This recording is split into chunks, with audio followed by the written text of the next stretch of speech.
हे- hello दोस्तों, मेरा नाम धीरज और आप देख रहे हैं धीरज सीटेट एकेडमी। एक बार फिर से आप सभी को धीरज सीटेट एकेडमी में स्वागत है। तो जैसे कि हम बता दें कि हम लोग का पार्ट 1 पार्ट 2 क्लास 8 का हिस्ट्री ख़त्म हो चुका था।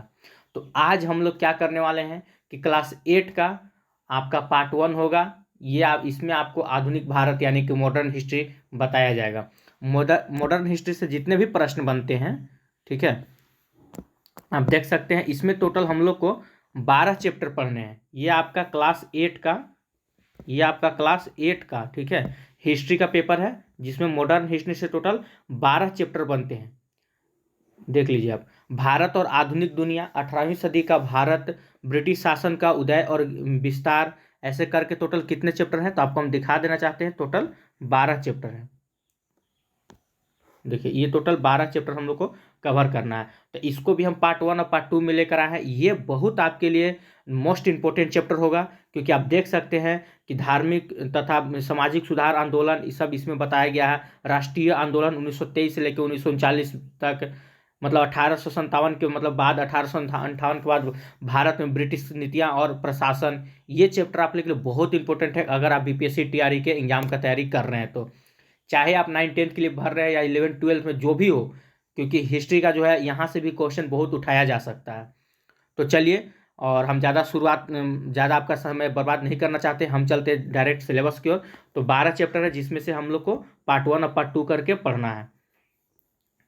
तो अभी तक अगर आप हमारे चैनल को सब्सक्राइब नहीं किए हैं तो चैनल को सब्सक्राइब कर लीजिए, क्योंकि अगर जब तक आप सब्सक्राइब नहीं कीजिएगा, आप बस बेल आइकन नहीं दबाइएगा, तो हमारा वीडियो तो आप तक पहुंचेगा लेकिन वो आपको सही समय से नहीं पहुंचेगा। हम प्रत्येक दिन सुबह, ठीक है, बात करें तो 10 बजे मेरा प्रत्येक दिन 10 AM में मेरा वीडियो प्रत्येक दिन अपलोड कर दिया जाता है।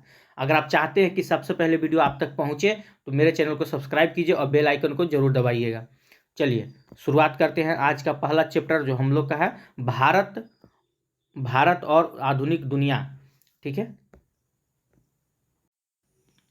चलिए, और एक सूचना आप लोग के लिए कि बहुत जल्द जब ये दोनों पार्ट 1 पार्ट 2 आ जाएगा तो बहुत जल्द आप लोग के लिए ज्योग्राफी का वीडियो आने वाला है, ठीक है। जो भी है क्लास ज्योग्राफी हम लोग 9th 10th से शुरू करेंगे, ठीक है। ज्योग्राफी का जो वीडियो आएगा वो हम लोग डायरेक्ट 9th 10th से शुरू करने वाले हैं, क्योंकि 6 to 8 करने के लिए अब हम लोग के पास टाइम नहीं है। तो 9th 10th फिर 11th 12th का वीडियो आने वाला है। और उसमें आपको क्या रहेगा, पहले तो आपका एनसीईआरटी का फैक्ट रहने वाला है, उसके बाद आपका एससीईआरटी का भी रहेगा।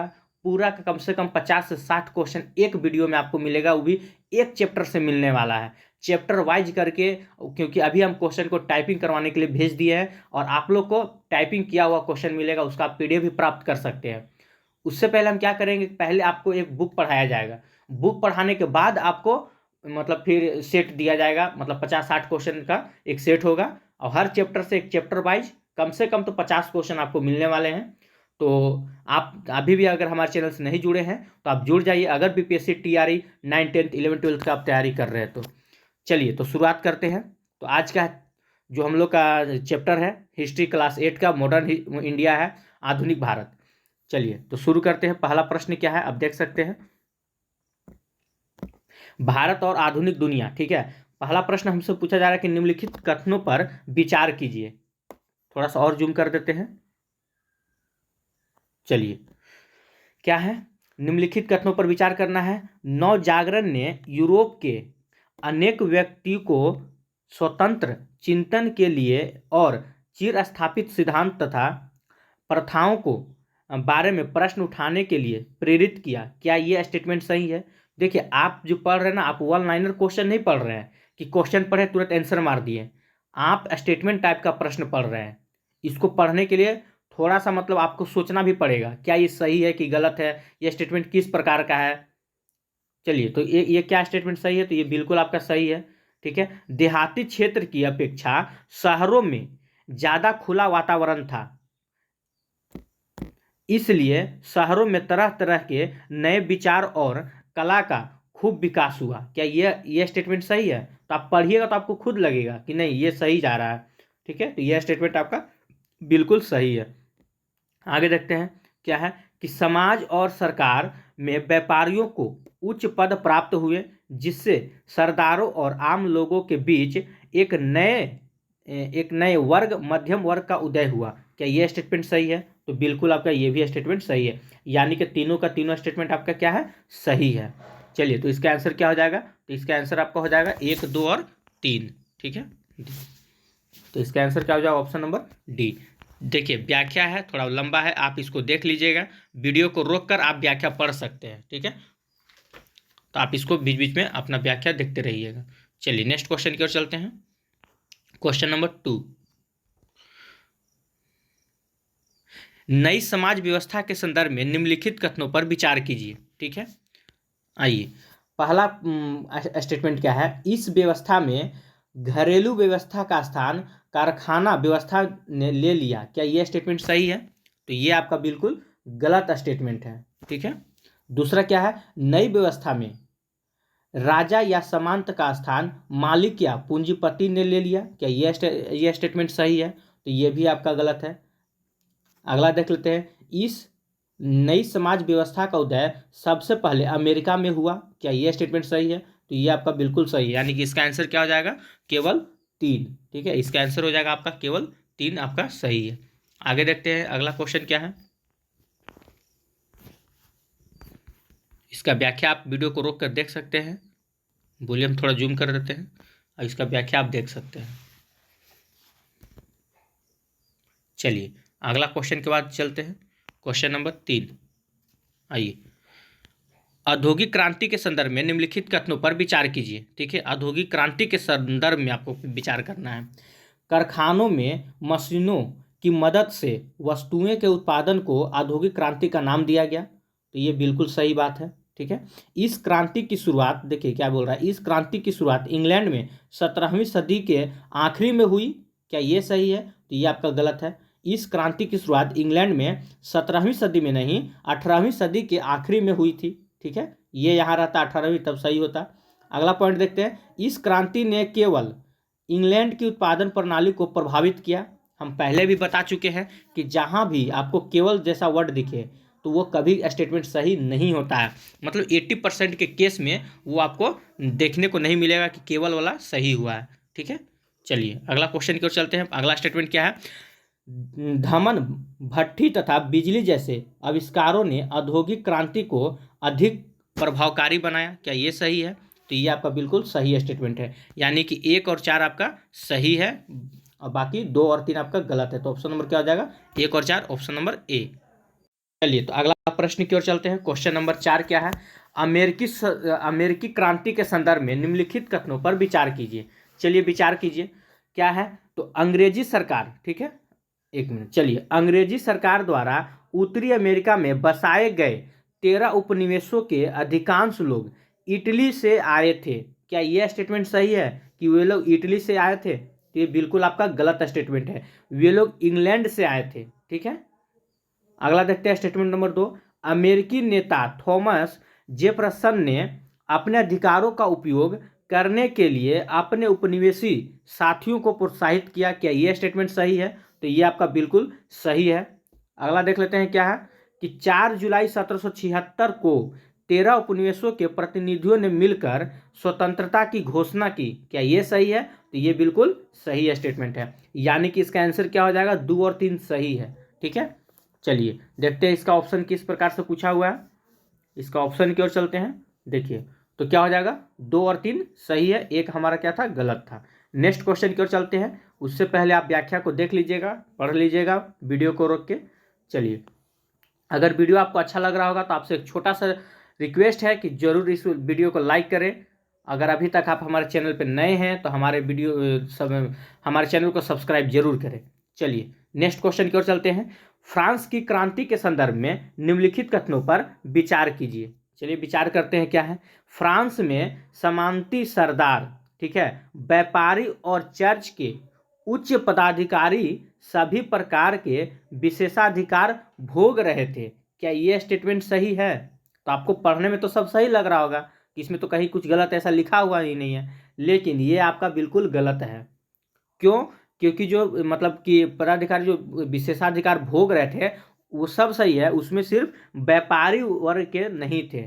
ठीक है, व्यापारी नहीं थे, बाकी आपका पूरा का पूरा स्टेटमेंट सही है। यहाँ व्यापारी दे दिया इसलिए गलत स्टेटमेंट हो गया, क्योंकि व्यापारी जो होते थे ये मतलब सुख नहीं भोग पाते थे, मतलब विशेषाधिकार इनको नहीं प्राप्त होता था। ठीक है, दूसरा स्टेटमेंट देख लेते हैं क्या है। चर्च और सामंती सरदार जिनके पास बड़ी बड़ी जागीरें थी कर चुकाते थे, क्या वे मतलब कर चुकाते थे? तो ये आपका क्या है, ये आपका सही है, तो ये भी आपका बिल्कुल गलत है। चर्च और सामंती सरदार जिनके पास बड़ी बड़ी जागीरें थी वे कर नहीं चुकाते थे। ठीक है, वे जो होते थे वो कर नहीं चुकाते थे। अब यहाँ क्या लिख दिया, चुकाते थे, इसीलिए ये स्टेटमेंट आपका क्या हो गया, ये आपका गलत हो गया। अगला की ओर चलते हैं। अगला क्या है, ऑप्शन नंबर 3, फ्रांस का राजा, ठीक है, लुई 15वां नए ऋण के नाम पर जनता से धन उगाहना चाहता था, क्या ये स्टेटमेंट सही है? तो ये भी स्टेटमेंट आपका क्या हो जाएगा, ये भी आपका गलत हो जाएगा। ठीक है, ये भी आपका गलत हो जाएगा। क्यों गलत हो जाएगा?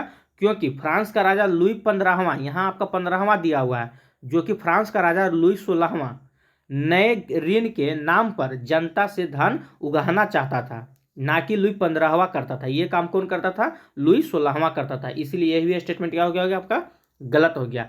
चलते हैं हम ऑप्शन नंबर 4 की ओर। 4 क्या बोल रहा है, आइए 4 नंबर में क्या है कि 14 जुलाई को हर साल, ठीक है, फ्रांस के राष्ट्रीय दिवस के रूप में मनाया जाता है, क्या ये स्टेटमेंट सही है?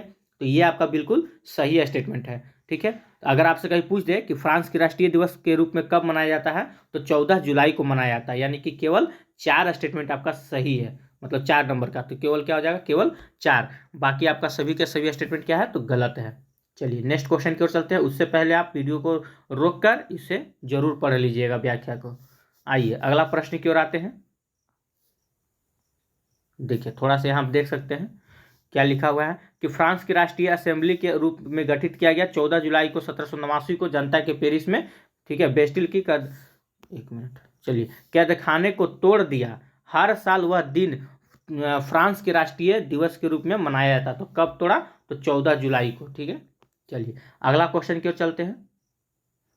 क्वेश्चन नंबर 6, निम्नलिखित कथनों पर विचार कीजिए। चलिए विचार करते हैं क्या है।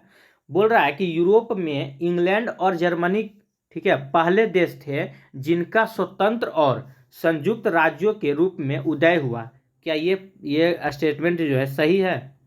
तो ये आपका गलत है। ठीक है, ऑप्शन नंबर 1 गलत है। क्यों? क्योंकि इंग्लैंड नहीं, ठीक है, इंग्लैंड की जगह पर क्या होता, फ्रांस, यहाँ पे क्या हो जाता आपका फ्रांस।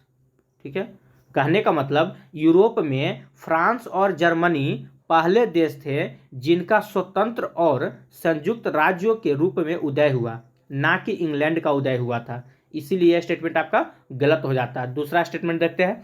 19वीं सदी के दौरान मजदूरों ने, ठीक है, अपने काम हितों की रक्षा और प्राप्ति के लिए अपने संगठन बनाने शुरू कर दिए।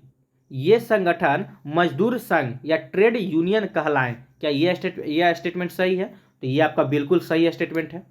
अगला देखते हैं। 1917 ईस्वी में हुई रूस की क्रांति, ठीक है, अगर कभी पूछ ले कि रूस की क्रांति कब हुई थी, तो 1917 यानी कि 7 नवंबर, आपको हम बाई डेट बता दें तो 7 नवंबर को याद रखिएगा। थोड़ा सा इसको फ्रेश कर लेते हैं।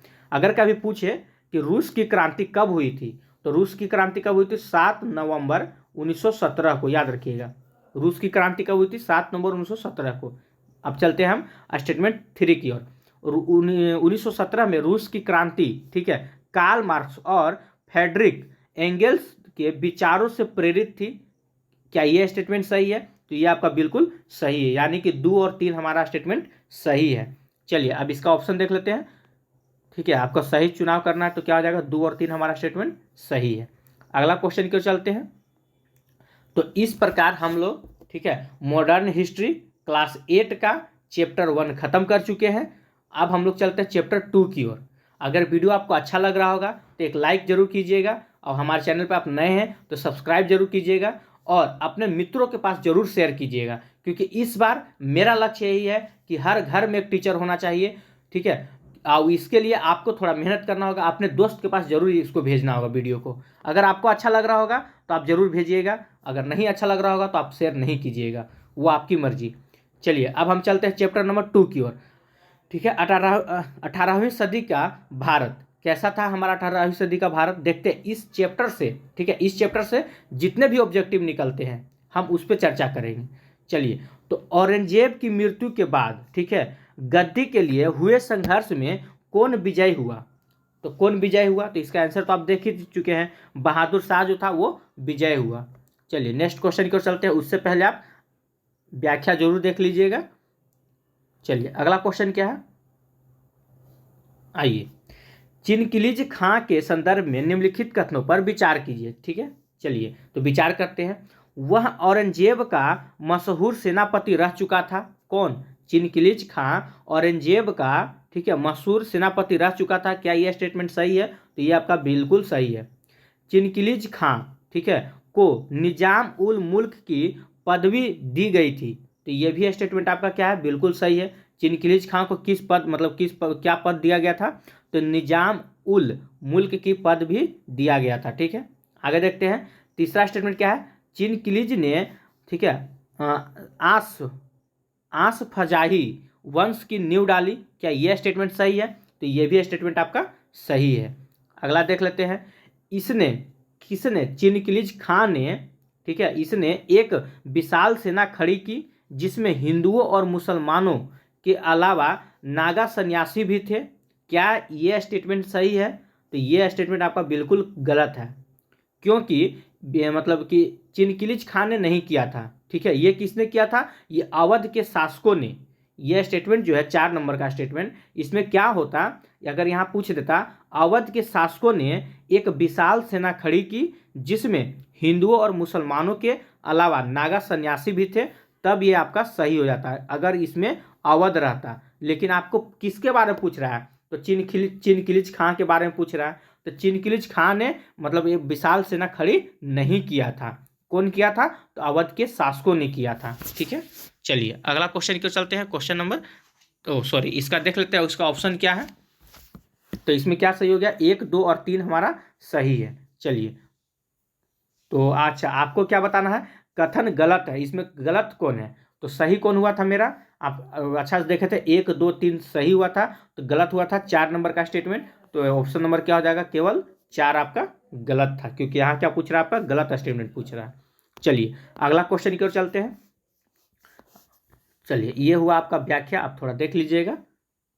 आइए, चलिए, क्या निम्नलिखित घटनाओं और उनसे उनके समय को सुमिलित कीजिए कि कौन सी घटना किसके मतलब क्या हुआ था। तो जानते हैं हम 1556। तो 1556 में क्या हुआ था? तो पानीपत का दूसरा युद्ध हुआ था। तो पानीपत का दूसरा युद्ध किसके किसके बीच में हुआ था? तो बता देते हैं, अकबर और हेमू के बीच में हुआ था। तो ये कहाँ चला जाएगा? तो पानीपत का दूसरा युद्ध यहाँ आ जाएगा। ठीक है, चलिए 1526 इसमें क्या हुआ था? पानीपत की प्रथम लड़ाई हुआ था। किसके किसके बीच हुआ था? तो ये आपका बाबर और इब्राहिम लोदी के बीच हुआ था, तो इसका इसमें चला जाएगा। चलिए 1761 में क्या हुआ था? तो पानीपत का तीसरा युद्ध हुआ था। ये किसके किसके बीच हुआ? तो अहमद शाह अब्दाली और मराठों के बीच हुआ था। ठीक है, तो ये किस में आ जाएगा? तीसरा का, ये हो जाएगा आपका 4 नंबर। अगला क्या है? 1739, तो इसका आंसर क्या हो जाएगा? ये हो जाएगा 1 का 4। ठीक है, चलिए तो अब देख लेते हैं कौन कौन सही है। तो देखिए 1 का 3 हो गया। ठीक है, 1 का आप क्या देख रहे हैं? 1 का 3 हो गया, 2 का 2 हो गया, यही से हम लोग का मिल जाएगा 1 का 3 और 2 का 2। अगर नहीं तो एक मतलब एक पर और आगे बढ़ जाते हैं। 1 का 2, 2 का 2, 1 का 3 और 2 का 2 और 3 का 4। चलिए देखते हैं किस में है। आइए डायरेक्ट आंसर ही देख लेते हैं, क्या दिक्कत है? सबको तो पता ही होगा पानीपत के युद्ध के बारे में। ठीक है, तो इसका ऑप्शन क्या हो जाएगा? ऑप्शन नंबर सी, 1 का 3, 2 का 2, ठीक है, और 3 का 4। वैसे भी अब आपको हम बोले थे कि 2 को भी याद रहेगा तो चल जाएगा। तो आप इसको थोड़ा सा देख लीजिएगा, या चलिए हम इसको पढ़ के सुना देते हैं।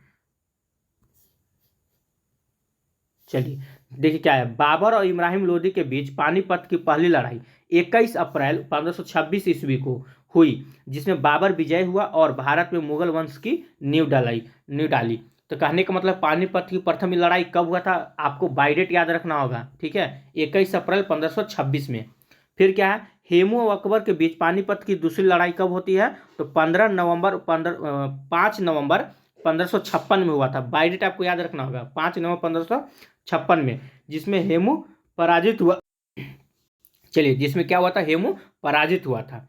आगे देख लेते हैं तीसरी, अहमद शाह अब्दाली और मराठों के बीच, ठीक है, पानीपत की तीसरी लड़ाई 14 जनवरी 1761 में हुई, जिसमें मराठे बुरी तरह पराजित हुए। अहमद शाह अब्दाली ने ही एक मिनट इसको हटा देते हैं। चलिए, दुर्सनी वंश की स्थापना किया। ठीक है, चलिए नेक्स्ट क्वेश्चन क्यों चलते हैं। क्वेश्चन नंबर 4, आइए, मुर्शिद कुली खां के संदर्भ में निम्नलिखित कथनों पर विचार कीजिए। क्या है, तो मुर्शिद कुली खां औरंगजेब के मातहत बंगाल का दीवान था। क्या ये स्टेटमेंट सही है, तो ये आपका बिल्कुल सही स्टेटमेंट है। ठीक है, मोहम्मद शाह ने उसे बंगाल का सूबेदार बना दिया। क्या ये सही है, तो ये स्टेटमेंट आपका बिल्कुल गलत है। ठीक है, अगला क्या है, तीसरा नंबर स्टेटमेंट देख लेते हैं। वह अपनी राजधानी, ठीक है, मध्य बंगाल के एक स्थान पर ले गया जिसे उसने मुर्शिदाबाद, ठीक है, नाम दिया। क्या ये स्टेटमेंट सही है, तो ये आपका बिल्कुल सही है। आगे देख लेते हैं क्या है, आइए, उसने और उसके उत्तराधिकारी, ठीक है, नवाब ने बंगाल, बिहार और उड़ीसा पर स्वतंत्र शासकों की तरह शासन किया। क्या ये स्टेटमेंट सही है, तो ये भी आपका सही है। तो गलत कौन है, तो मात्र गलत आपका 2 है, 1 सही है, 3 सही है, 4 सही है। यानी कि स्टेटमेंट क्या है, 2 आपका बिल्कुल गलत है। ठीक है, 1, 3, 4 आपका सही है। चलिए देखते हैं इसका ऑप्शन क्या है। देखिए 1, 3, 4 आपका क्या है, तो सही ऑप्शन नंबर क्या हो जाएगा, सी। चलिए अब इसका व्याख्या आप देख लीजिएगा। व्याख्या तो खैर कुछ खास नहीं है। आइए क्वेश्चन नंबर 5 की ओर। क्या है, निम्नलिखित कथनों पर विचार कीजिए। ठीक है, राजपूत सरदारों ने अकबर के विरुद्ध, ठीक है, विद्रोह किया क्योंकि वह उनके पैतृक भूमि के उत्तराधिकारी में हस्तक्षेप करने लगा था।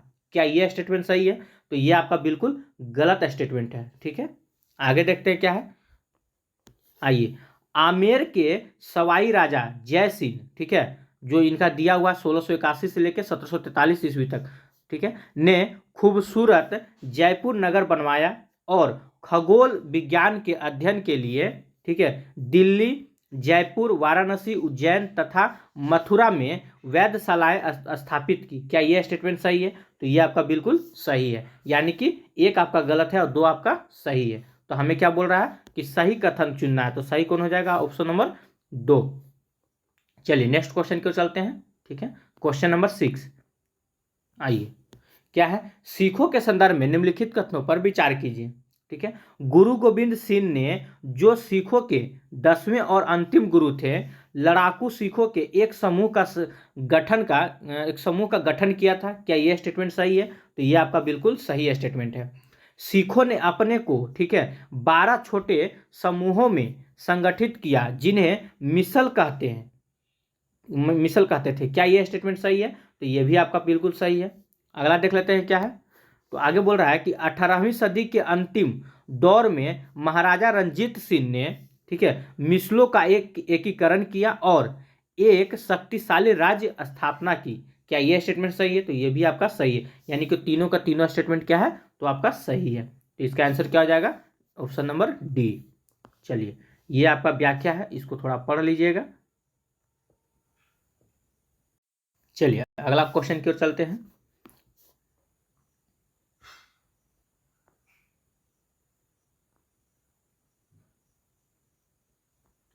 आइए, निम्नलिखित कथनों पर विचार कीजिए। ठीक है, चलिए विचार करते हैं। क्या है इसका कथन, कि बोल रहा पहला कि मराठा राज्य की स्थापना, ठीक है, शिवाजी ने औरंगजेब के शासन काल में की थी। क्या ये स्टेटमेंट सही है, मराठा राज्य की जो स्थापना हुआ था वो शिवाजी ने, ठीक है, किसने किया था, तो शिवाजी ने किया था, औरंगजेब के शासन काल में किया था। तो ये आपका बिल्कुल सही है। याद रखिएगा, मराठा राज्य की स्थापना किसने किया था, शिवाजी ने। तो जब किए थे उसमें किसका शासनकाल था, तो औरंगजेब का शासनकाल था। ठीक है, दूसरा स्टेटमेंट देखते हैं। बाजीराव प्रथम ने, ठीक है, मालवा, ठीक है, उत्तर गुजरात तथा बुंदेलखंड को जीता और दिल्ली पर कब्जा कर लिया। क्या यह स्टेटमेंट सही है, तो यह आपका बिल्कुल गलत है। दिल्ली को जीत तो लिया लेकिन उस पर कब्जा नहीं किया। ठीक है, यहां पे यही पॉइंट है कि दिल्ली पर कब्जा कर लिया, तो कब्जा नहीं किया था, याद रखिए कब्जा नहीं किया था। ठीक है, तो ये आप स्टेटमेंट क्या हो जाएगा, आपका गलत हो जाएगा, ये आपका सही है। तीसरा स्टेटमेंट देख लेते हैं, राजा राम की विधवा पत्नी, ठीक है, राजा राम की विधवा पत्नी कौन थी, तो ताराबाई ने अपने बेटे को एक प्रतिर्ध दी राजा के रूप में, ठीक है, कोल्हापुर की गद्दी पर बैठा दिया। क्या ये स्टेटमेंट सही है, तो ये बिल्कुल आपका सही स्टेटमेंट है। ठीक है, यानी कि आपसे क्या पूछ रहा है, कौन सही है, तो 1 और 3 आपका सही है, तो ऑप्शन नंबर क्या हो जाएगा, सी। ठीक है, 1 और 3 आपका बिल्कुल सही है। चलिए, तो इसका व्याख्या आप लोग देख सकते हैं, वीडियो को रोककर व्याख्या आप देख लीजिएगा। चलिए नेक्स्ट क्वेश्चन की ओर चलते हैं, क्वेश्चन नंबर 8।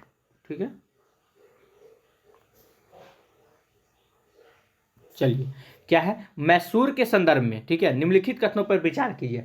चलिए विचार करते हैं। 1761 ईस्वी में हैदर अली ने, ठीक है, मैसूर के राजा से गद्दी छीनकर राज्य पर अधिकार कर लिया। क्या यह स्टेटमेंट सही है, तो ये आपका बिल्कुल सही है। ठीक है, हैदर अली कौन था, तो आपकी जानकारी के बता दें, ये टीपू सुल्तान के पिता थे। और हैदर अली की मृत्यु किस मैसूर आंगल युद्ध में हो गया था, ये आपका दूसरे आंगल मैसूर युद्ध में, यानी कि 1780 से लेके 1784 के बीच में। ठीक है, इसी के दौरान इनकी मृत्यु हो गई थी, किनकी, हैदर अली की। अगर कभी पूछे कि टीपू सुल्तान की मृत्यु किस आंगल मैसूर युद्ध में हुआ था, तो ये आपका चतुर्थ आंगल मैसूर युद्ध 1799 में हुआ था। ये भी फैक्ट याद रखिएगा। चलिए तो देखते हैं इसके बारे में क्या है, तो ये कथन क्या है हमारा, ये तो बिल्कुल सही है। अगला देख लेते हैं स्टेटमेंट, हैदर अली और उसके बेटे, ठीक है, टीपू सुल्तान ने सैनिक प्रशिक्षण और संगठन के आधुनिक तरीकों को अपनाया। ठीक है, और आधुनिक किस्म के हथियार बनाने के लिए एक कारखाना खोला। क्या यह स्टेटमेंट सही है, तो यह भी आपका बिल्कुल सही स्टेटमेंट है, यानी कि 1 और 2 दोनों आपका सही है, तो ऑप्शन नंबर क्या हो जाएगा, ऑप्शन नंबर सी हो जाएगा। ठीक है, चलिए नेक्स्ट क्वेश्चन की चलते हैं। अगर वीडियो आपको अच्छा लग रहा होगा तो लाइक जरूर कीजिएगा, ठीक है, और इसे शेयर जरूर कीजिएगा। चलिए 9 नंबर में क्या है, निम्नलिखित युग्म पर विचार कीजिए। ठीक है, चलिए विचार करते हैं। इनमें से बताना है कि कौन सा युग्म सुम्मिलित है, या मतलब कि 1 का पहला ये सही है कि नहीं, 2 का ये सही है कि नहीं, 3 का ये सही है कि नहीं। चलिए देखते हैं क्या है। पहला है तुरानी। तो तुरानी जो होते थे वो मध्य एशिया के तुरान प्रदेश से आए सरदार होते थे। क्या ये स्टेटमेंट सही है, तुरानी जो होते थे वो मध्य एशिया के तुरान प्रदेश से आए सरदार होते थे, तो ये बिल्कुल आपका सही है। ठीक है, अगला देखते हैं, सर देशमुख ये क्या होते थे, साम्राज्य का मुख्य वित्त मंत्री होते थे। क्या ये स्टेटमेंट सही है, सर देशमुख जो होते थे, सर देशमुख ये साम्राज्य का मुख्य वित्त मंत्री होते थे। क्या ये सही है, तो ये आपका बिल्कुल गलत स्टेटमेंट है। ठीक है, तीसरा देख लेते हैं, वजीर किसे कहते हैं। ठीक है, तो जागीरे को बांटने का काम जो करता था उसे हम वजीर कहते थे, यानी कि कौन सा सही है, 1 और 3 हमारा सही है, तो इसका ऑप्शन क्या हो जाए, ऑप्शन नंबर डी। 1 और 3 हमारा क्या है, तो बिल्कुल सही है। चलिए अगला क्वेश्चन की ओर चलते हैं, क्वेश्चन नंबर 10 की ओर।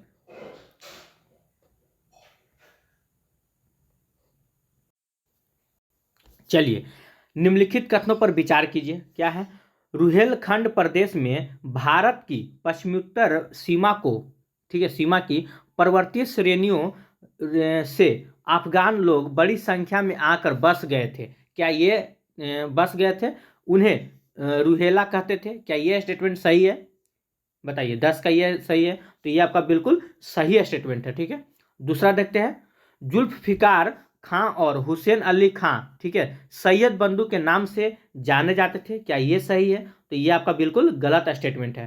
ठीक है, क्यों गलत है, क्योंकि जो बोल रहा है हुसैन अली खां सैयद बंधु के नाम से किसे जाना जाता था, सिंपल सी बात है, आपको याद रखना है, सैयद बंधु के नाम से किसे जाना जाता था, तो अब्दुल्ला खां। ठीक है, किसे जाना जाता था, तो अब्दुल्ला, नाम हम यहाँ पे लिख देते हैं, अब्दुल्ला खां को जाना जाता था। और एक व्यक्ति थे आपका जिन्हें हुसैन अली खां, ठीक है, हुसैन अली खां को जाना जाता था, किसके नाम से, तो सैयद बंधु के नाम से जाना जाता था। लेकिन यहाँ पे आपका स्टेटमेंट क्या दिया हुआ, दूसरा है नाम, तो ये आपका गलत हो जाएगा। आगे देखते हैं, चिनकिलीज खां के नेतृत्व में, ठीक है, सरदारों के एक दल ने सैयद बंधु को, ठीक है, उखाड़ फेंका। क्या ये स्टेटमेंट सही है, तो ये बिल्कुल आपका सही है, यानी कि 1 और 3 आपका सही है, बाकी 2 आपका गलत है। चलिए तो इसका देख लेते हैं ऑप्शन क्या है, 1 और 3 हमारा क्या था, सही था, और 2 हमारा क्या था, गलत था। नेक्स्ट क्वेश्चन की ओर चलते हैं। क्वेश्चन नंबर 11, आप इसका व्याख्या देख लीजिएगा। आइए, 11वें में नंबर क्या में बोल रहा है, किसके शासनकाल में, ठीक है, जजिया कर खत्म कर दिया गया था। तो किसके शासनकाल में जजिया कर को खत्म कर दिया गया था, तो याद रखिएगा जहांदार शाह। ठीक है, किसके शासनकाल में जजिया कर को खत्म कर दिया गया था, तो जहांदार शाह को। इस पे आप स्टार लगा लीजिएगा। ठीक है, ये बहुत इंपॉर्टेंट क्वेश्चन है। चलिए अगला क्वेश्चन क्यों चलते हैं, क्वेश्चन नंबर 12 देख लीजिएगा, आप इसके बारे में थोड़ा पढ़ लीजिएगा। आइए, चलिए, निम्नलिखित युग में से सुमिलित कीजिए, इसको मिलान करना है। ठीक है, सवाई राजा जयसिंह, ठीक है, ये कहाँ हो जाएगा, सवाई राजा जयसिंह, तो ये आपका हो जाएगा, इसका हो जाएगा 5 नंबर। ठीक है, क्या है 5 में, वह जयपुर का शासक था। ठीक है, जयसिंह कहाँ का था, तो ज से जयसिंह और ज से जयपुर, याद रखिएगा, ट्रिक पकड़ लीजिए इसका, ज से जयसिंह और ज से जयपुर। ठीक है, हैदर अली, हैदर अली कहाँ का शासक था, तो दू का क्या हो जाएगा, देख लीजिए इसमें क्या लिखा हुआ है, दू का दू हो जाएगा, उसने मैसूर में एक नए राजवंश की नींव रखी। ठीक है, तो हैदर अली का संबंध मैसूर से हो जाएगा। आगे देखते हैं, हुसैन अली खां, अभी जस्ट हम आपको ऊपर नाम लिखे थे, एक हुसैन अली खां का और एक अब्दुल्ला खां को। ठीक है, जिसे हम किस नाम से जाना जाता था, तो सैयद बंधु के नाम से जाना जाता था। तो देखिए आपका लिखा हुआ है, वह सैयद बंधुओं से एक, सॉरी, हाँ ठीक है, यानी हुसैन अली खां क्या हो जाएगा 3 का, तो 3 का हो जाएगा 4। ठीक है, चलिए, बाजीराव, तो बाजीराव कौन था, ठीक है, तो डी का आंसर क्या हो जाएगा, तो डी का आपका हो जाएगा बाजीराव, वह पेशवा के पद पर था। ठीक है, लास्ट आपका बचा क्या, तो ये चिनकिलिज खां। ठीक है, चिनकिलिज खां क्या हो जाएगा, तो वह हैदराबाद का पहला निजाम था। चिनकिलिज खां कौन था, तो हैदराबाद का पहला निजाम था। देखिए मिलान करने वाला ना थोड़ा गौर से देख लीजिएगा, क्योंकि बीपीएससी अपना पैटर्न को चेंज कर रहा है। आप इस चक्कर में मत रहिएगा कि पिछले बार जो स्टेट दिए हैं बच्चे, इस बार जो स्टेट का बीपीएससी लिया है उस आधार पे आपका प्रश्न होगा, तो आप ये गलत फहमी में है।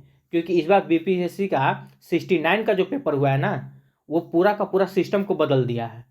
इतना मतलब मिलान करने वाला और स्टेटमेंट टाइप का प्रश्न दिया हुआ था, आप सोच भी नहीं सकते हैं।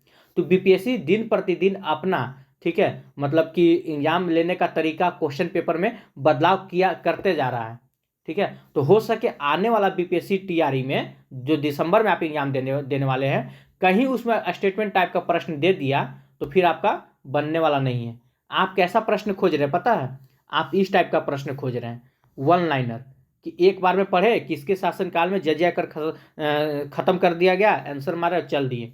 तो ये भूल मत कीजिएगा, ऐसे तो रहेंगे लेकिन स्टेटमेंट टाइप के जिस प्रकार से अभी आप पढ़ रहे हैं ना, इस प्रकार का प्रश्न ज़्यादा देखा जा सकता है, क्योंकि बीपीएससी अपने प्रश्न में और परीक्षा में सुधार कर रहा है। ठीक है, चलिए तो फिलहाल हम देखते हैं इसका आंसर क्या हो जाएगा 12 का। ठीक है, तो स्टेटमेंट टाइप का प्रश्न ज़्यादा पढ़ने पर ध्यान दीजिए। ठीक है, तो 12 का आंसर आपका क्या हो जाएगा, ऑप्शन नंबर ए हो जाएगा आपका। चलिए नेक्स्ट क्वेश्चन की ओर चलते हैं, क्वेश्चन नंबर 13। ठीक है, तो 13 नंबर है ही नहीं, अब हम लोग चलते हैं। ठीक है, तो ये आपका क्लास 8 का मॉडर्न हिस्ट्री, ठीक है, यानी कि मॉडर्न इंडिया आपका लेसन 2 समाप्त हो चुका है। अब चलते हैं हम लेसन 3 की ओर। चलिए, अगर वीडियो आपको अच्छा लग रहा होगा तो लाइक ज़रूर कीजिएगा, और अगर अभी तक आप हमारे चैनल पे नए हैं तो सब्सक्राइब जरूर कीजिएगा। चलिए, तो फिलहाल हम शुरू करते हैं।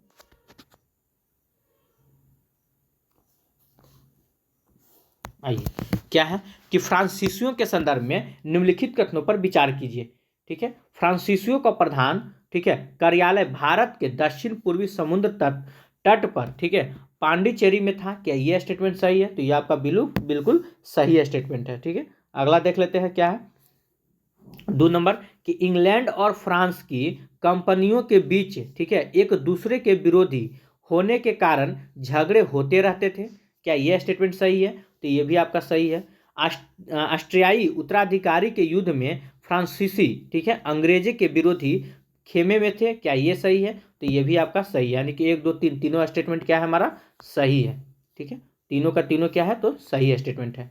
चलिए, तो ये आपका व्याख्या है, थोड़ा सा व्याख्या वीडियो को रोक कर व्याख्या जरूर पढ़ लीजिएगा। चलिए नेक्स्ट क्वेश्चन की ओर चलते हैं, क्वेश्चन नंबर 2।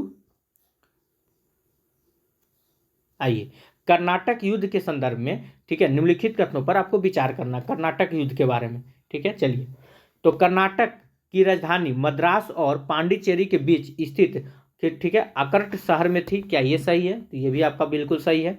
उस समय डुप्ले, ठीक है, पांडिचेरी में फ्रांसीसी कंपनी का मुख्य अधिकारी था। क्या ये स्टेटमेंट सही है? तो ये भी आपका बिल्कुल सही है। अगला देख लेते हैं, रॉबर्ट क्लाइव उस समय, ठीक है, अंग्रेजी कंपनी के क्लर्क था। क्या ये स्टेटमेंट सही है? तो ये भी आपका सही है। रॉबर्ट क्लाइव जो था उस समय अंग्रेजी कंपनी क्या था? तो क्लर्क था।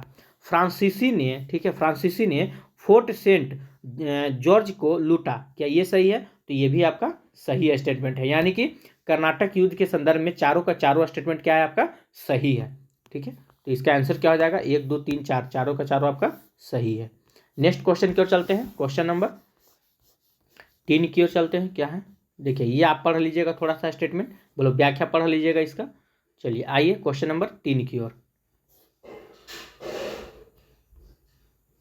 चलिए, निम्नलिखित कथनों पर विचार कीजिए। क्या है आपका कथन कि 1748 में, ठीक है, 1748 में यूरोप में, ठीक है, शांति समझौता हुआ। क्या ये स्टेटमेंट सही है?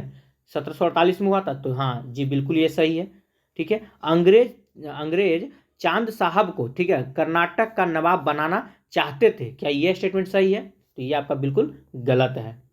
आगे देखते हैं, कर्नाटक में फ्रांसीसी कंपनी के स्थान पर, ठीक है, अंग्रेज कंपनी का आधिपत्य स्थापित हुआ। क्या ये सही है? तो ये आपका बिल्कुल सही स्टेटमेंट है। अंग्रेज फ्रांसीसी संघर्ष का अंतिम दौर, ठीक है, 1756 ईस्वी में तब चला जब यूरोप में 7 वर्षीय युद्ध हुआ था। क्या ये सही है? 4 ऑप्शन, तो ये भी आपका सही है। तो ये इसमें से एक चीज़ आपको जरूर याद रखना होगा, सप्तवर्षीय युद्ध जो था, ठीक है, ये कहाँ हुआ था? तो यूरोप में हुआ था। ठीक है, यानी कि 4, तो इसमें क्या क्या सही हो जाएगा? 1 3 और 4, ये आपका सही स्टेटमेंट है। 1 3 और 4, तो क्या हो जाएगा? ऑप्शन नंबर सी आपका बिल्कुल राइट आंसर हो जाएगा। आगे देखते हैं, ये आप पढ़ लीजिएगा थोड़ा सा, व्याख्या को हम थोड़ा छोटा कर लेते हैं क्योंकि बहुत बड़ा है। देखिए, इतना छोटा करने के बाद भी नहीं आ रहा है। चलिए थोड़ा हम जूम करके आपको धीरे धीरे स्लाइड करके दिखा देते हैं। ठीक है, वीडियो को आप रोक के पढ़ लीजिएगा। आगे देखते हैं क्या है अगला क्वेश्चन की ओर। चलिए, तो प्लासी युद्ध के संदर्भ में हम लोग को सही कथन पर विचार करना है। ठीक है, थोड़ा छोटा कर ले। आइए, क्या है? प्लासी युद्ध के संदर्भ में निम्नलिखित कथनों पर क्या करना है? विचार करना है। देखिए, प्लासी का युद्ध, ठीक है, अंग्रेज और अलीवर्दी खां के बीच 1757 में हुआ। क्या ये सही है? प्लासी का युद्ध कब हुआ था? 1757 में हुआ था। तो जी हाँ, 23 जून, याद रखिएगा 23 जून को, ठीक है, 23 जून 1757 में हुआ था। लेकिन अंग्रेज और अलीवर्दी खां के बीच में नहीं हुआ था। यहाँ पे ये गलत दिया हुआ है, अंग्रेज और सिराजुद्दौला के बीच में हुआ था। ठीक है, किसके बीच में हुआ था? प्लासी का युद्ध अंग्रेज और सिराजुद्दौला के बीच में 23 जून 1757 को हुआ था। इसीलिए यह स्टेटमेंट आपका क्या हो जाएगा? ये आपका गलत है। आगे देखते हैं, आपको सही कथन चुनना है। ठीक है, इस युद्ध में जगत सेठ ने मीर जाफर का समर्थन किया। क्या ये सही है? तो ये आपका बिल्कुल सही स्टेटमेंट है। इस लड़ाई के साथ भारत में ब्रिटिश सत्ता की स्थापना की शुरुआत हुई। क्या ये सही है? तो ये भी आपका सही स्टेटमेंट है। ठीक है, यानी कि क्या हो जाएगा? 2 और 3 आपका सही है, बाकी 1 आपका गलत है क्योंकि वहां अलीवर्दी खां दिया हुआ था। चलिए अगला क्वेश्चन की ओर चलते हैं, क्वेश्चन नंबर 5। चलिए आप इसको थोड़ा देख लीजिएगा, इसका व्याख्या दिया हुआ है। हम चलते हैं क्वेश्चन नंबर 5 की ओर। देखिए क्या है, निम्नलिखित कथनों पर विचार कीजिए। ठीक है, निम्नलिखित कथनों पर विचार कीजिए। क्या है? सुजाउद्दौला, ठीक है, सफदरजंग के बाद अवध का नवाब बना। क्या ये सही है? तो ये आपका क्या स्टेटमेंट सही है? तो ये आपका बिल्कुल सही है। पश्चिम बिहार के बक्सर नामक स्थान पर अवध के नवाब ने, ठीक है, 2 शरणार्थियों के सहयोग से अंग्रेजों के खिलाफ लड़ाई की। क्या ये स्टेटमेंट सही है? तो ये भी आपका सही है। मीर जाफर और शाह आलम ने, ठीक है, सुजाउद्दौला के जहाँ यहाँ शरण ली थी। क्या ये स्टेटमेंट सही है? तो ये भी आपका सही है। यानी कि 1 2 तीनों का तीनों स्टेटमेंट क्या है? आपका सही है। तो इसका आंसर क्या हो जाएगा? ऑप्शन नंबर डी हो जाएगा। नेक्स्ट क्वेश्चन की ओर चलते हैं, व्याख्या आप थोड़ा देख लीजिएगा। ठीक है, अगला क्वेश्चन की ओर चलते हैं। क्या है? बंगाल पर अंग्रेज के कब्जे के संदर्भ में निम्न कथनों पर विचार कीजिए। चलिए विचार करते हैं। 1765 में सुजाउद्दौला, ठीक है, और शाह आलम ने इलाहाबाद की में क्लाइव के साथ समझौता किया। जिसके अनुसार ईस्ट इंडिया कंपनी को बंगाल, बिहार, उड़ीसा की दीवानी मिल गई। क्या ये स्टेटमेंट सही है?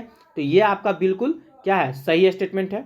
ठीक है, दूसरा देखते हैं, कंपनी ने मुगल बादशाह को हर साल 26 लाख देना मंजूर किया, जिससे वह जल्द ही मुकर गया। क्या ये स्टेटमेंट सही है? तो ये भी आपका बिल्कुल सही बात है। कंपनी जो था लास्ट में मुगल मतलब कि मुगल बादशाह को मुकर गया था। आगे देखते हैं स्टेटमेंट 3, पलासी के युद्ध के बाद बंगाल पर अंग्रेज कंपनी की वास्तविक सत्ता कायम हुई और नवाब उसकी कठपुतली बन गया। क्या यह स्टेटमेंट सही है? तो यह भी आपका सही है, यानी कि तीनों का तीनों क्या है, आपका सही है। तो इसका आंसर क्या हो जाएगा? Option number D. ठीक है, चलते हैं नेक्स्ट क्वेश्चन की ओर। चलिए अगला क्वेश्चन की ओर चलते हैं। ब्रिटिश प्रभाव के विस्तार, ठीक है, 1765 से 1785 के संदर्भ में निम्नलिखित कथनों पर विचार कीजिए। चलिए इस पर हम विचार करते हैं क्या है। तो पहला आपका स्टेटमेंट है, आरंभ में अंग्रेजों का प्रभाव 3 स्थलों, ठीक है, कौन कौन, कलकत्ता, बंबई और मद्रास के आसपास के समुद्री तटवर्ती क्षेत्र तक सीमित रहा। क्या यह स्टेटमेंट सही है? तो यह आपका बिल्कुल सही है। सन 1765 से, ठीक है, 1772 तक बंगाल में दोहरी सरकार रही, क्योंकि वहां एक साथ 2 सत्ताएं शासन कर रही थी। क्या ये सही है? तो ये भी आपका बिल्कुल सही स्टेटमेंट है। आगे देख लेते हैं क्या है। 1785 ईस्वी में दोहरी सरकार को खत्म कर दिया गया और बंगाल पर कंपनी का सीधा शासन लागू हो गया। क्या ये स्टेटमेंट सही है?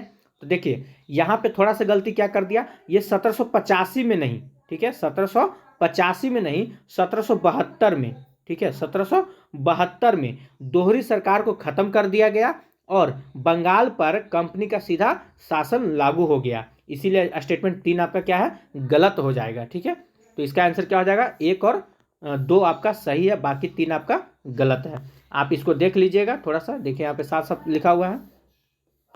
ठीक है, 1772 में देखिए, यहाँ पे देखिए 1772 में दोहरी सरकार को खत्म कर दिया गया और बंगाल में पर कंपनी पर सीधा शासन लागू हो गया। तो आप व्याख्या जरूर पढ़ते चलिएगा, ठीक है, वो आपका फायदा होगा। चलिए देखिए, इसको हम यहाँ से आपको दिखा देते हैं। वीडियो को रोक के आप व्याख्या जरूर पढ़िएगा, ये आपको बहुत काम देने वाला है। चलिए अगला क्वेश्चन की ओर, 8 नंबर क्वेश्चन की ओर चलते हैं। क्या है, चलिए, कथन बोल रहा है कि ब्रिटिश सरकार ने तय किया कि कंपनी को भारतीय शासकों के झगड़ों में हस्तक्षेप नहीं करना चाहिए। क्या यह स्टेटमेंट सही है? तो यह आपका बिल्कुल सही है। ठीक है, क्योंकि हस्तक्षेप नहीं करना चाहिए, क्योंकि मैसूर के मामले में हस्तक्षेप ना करने की नीति नहीं अपनाई गई थी। ठीक है, मतलब कि मैसूर के मामले में हस्तक्षेप ना करने की नीति नहीं अपनाई गई थी। देखिए यहाँ क्या बोल रहा है, यहाँ आपको ब्रिटिश सरकार मतलब कहीं और कंपनी के बारे में बात चर्चा हो रही है और ये कुछ और की चर्चा मैसूर के बारे में कर रहा है। मतलब कि ये अपने जगह पे ये भी सही है और अपने जगह पे ये भी सही है, लेकिन इसका व्याख्या जो है ना, आर जो है ए का व्याख्या नहीं कर रहा है। ठीक है, तो आर ए का व्याख्या नहीं कर रहा, दोनों का दोनों कथन सही है, लेकिन आर ए का व्याख्या नहीं कर रहा। ठीक है, तो इसका आंसर क्या हो जाएगा, ऑप्शन नंबर बी हो जाएगा। चलते हैं नेक्स्ट क्वेश्चन की ओर। आइए क्वेश्चन नंबर 9 की ओर चलते हैं। क्या है, इसका व्याख्या आप देख लीजिएगा। ठीक है, चलिए क्या है, तो आप इसका व्याख्या देखते हुए चलिएगा। चलिए क्वेश्चन नंबर 9 की ओर चलते हैं। क्या है, आइए, निम्नलिखित कथनों पर विचार कीजिए। ठीक है, सहायक संधि स्वीकार करने वाले भारतीय शासकों को अपने दरबार में एक अंग्रेज अफसर रखना पड़ता था, जिसे रेजिडेंट कहा जाता था। क्या यह स्टेटमेंट सही है? तो यह आपका बिल्कुल सही है। सहायक संधि को स्वीकार करने वाला पहला शासक अवध का नवाब था। क्या यह सही है? तो यह आपका बिल्कुल गलत है। सहायक संधि को स्वीकार करने वाला पहला शासक जो था वो हैदराबाद का निजाम था। ठीक है, कौन था? हैदराबाद का निजाम था। इसीलिए आपका 2 गलत है, यानी कि केवल 1 सही है। ठीक है, ये क्या हो जाएगा, ऑप्शन नंबर 1 हो जाएगा आपका। ठीक है, यहाँ पे याद रखिएगा हैदराबाद का निजाम था। ठीक है, कौन था? तो हैदराबाद का निजाम। ठीक है, चलिए आगे क्वेश्चन की ओर चलते हैं। अगला क्वेश्चन देख लेते हैं। क्या है, चलिए नेक्स्ट क्वेश्चन की ओर चलते हैं, क्वेश्चन नंबर 10 की ओर। ठीक है, क्या है 10 में देख लेते हैं। चलिए पहला मतलब क्या है, 19वीं सदी की शुरुआत में ब्रिटिश राज विस्तार के संदर्भ में विचार कीजिए। चलिए विचार कीजिए आप। चलिए तो पहला ऑप्शन क्या है कि गवर्नर जनरल, ठीक है, मिंटो को उत्तर पश्चिम और दक्षिण पूर्व भारत में ब्रिटिश प्रदेशों की सुरक्षा के उपाय करने के आदेश दिए गए। क्या ये स्टेटमेंट सही है? तो ये आपका बिल्कुल सही है। गवर्नर जनरल मिंटो ने नेपाल की लड़ाई की, ये सही है। तो ये आपका बिल्कुल गलत है, ये गवर्नर मिंटो ने नहीं किया था, किसी और ने किया था। तृतीय अंग्रेज मराठा युद्ध हुआ, तो बिल्कुल सही है, तृतीय अंग्रेज मराठा युद्ध हुआ था। चौथा देख लेते हैं, क्या है कि अंग्रेजों ने असम और अफगानिस्तान को भी जीत लिया। क्या यह स्टेटमेंट सही है? तो ये आपका बिल्कुल सही है। यानी कि 1, 3 और 4 आपका क्या है? सही है। 1, 3, 4 किस ऑप्शन में है देख लीजिए। सॉरी, क्या हमसे बोल रहा है कि कौन? 1 और 3 सिर्फ सही है, क्योंकि असम और अफगानिस्तान को जीत लिया था, ये आपका गलत है। ठीक है, 1 और 3 सिर्फ सही है। ठीक है, इसमें क्या हो जाएगा? असम और अफगानिस्तान वाला ये जो मैटर ये गलत है, क्योंकि इसमें ये आपका गलत स्टेटमेंट दिया हुआ था, इसलिए गलत है ना कि अंग्रेज जो था, ठीक है, अंग्रेज असम को अपने नियंत्रण में लिया था, असम को जीता नहीं था, असम को अपने नियंत्रण में लिया था और अफगानिस्तान को भी जीत लिया। ये यहाँ सही था, लेकिन यहाँ बोल रहा है असम और अफगानिस्तान को जीत लिया, इसलिए गलत हो जा रहा है। असम को अंग्रेज ने अपने नियंत्रण में ले लिया था, ठीक है, और अफगानिस्तान को ना जीता था। ठीक है, यहाँ बोल रहा है अफगानिस्तान को जीत लिया था, सॉरी। चलिए इसको थोड़ा और अच्छा से बता देते। देखिए क्या है, 4 नंबर देखिए, असम और अफगानिस्तान को भी जीत लिया, तो ये गलत स्टेटमेंट दिया हुआ है आपका।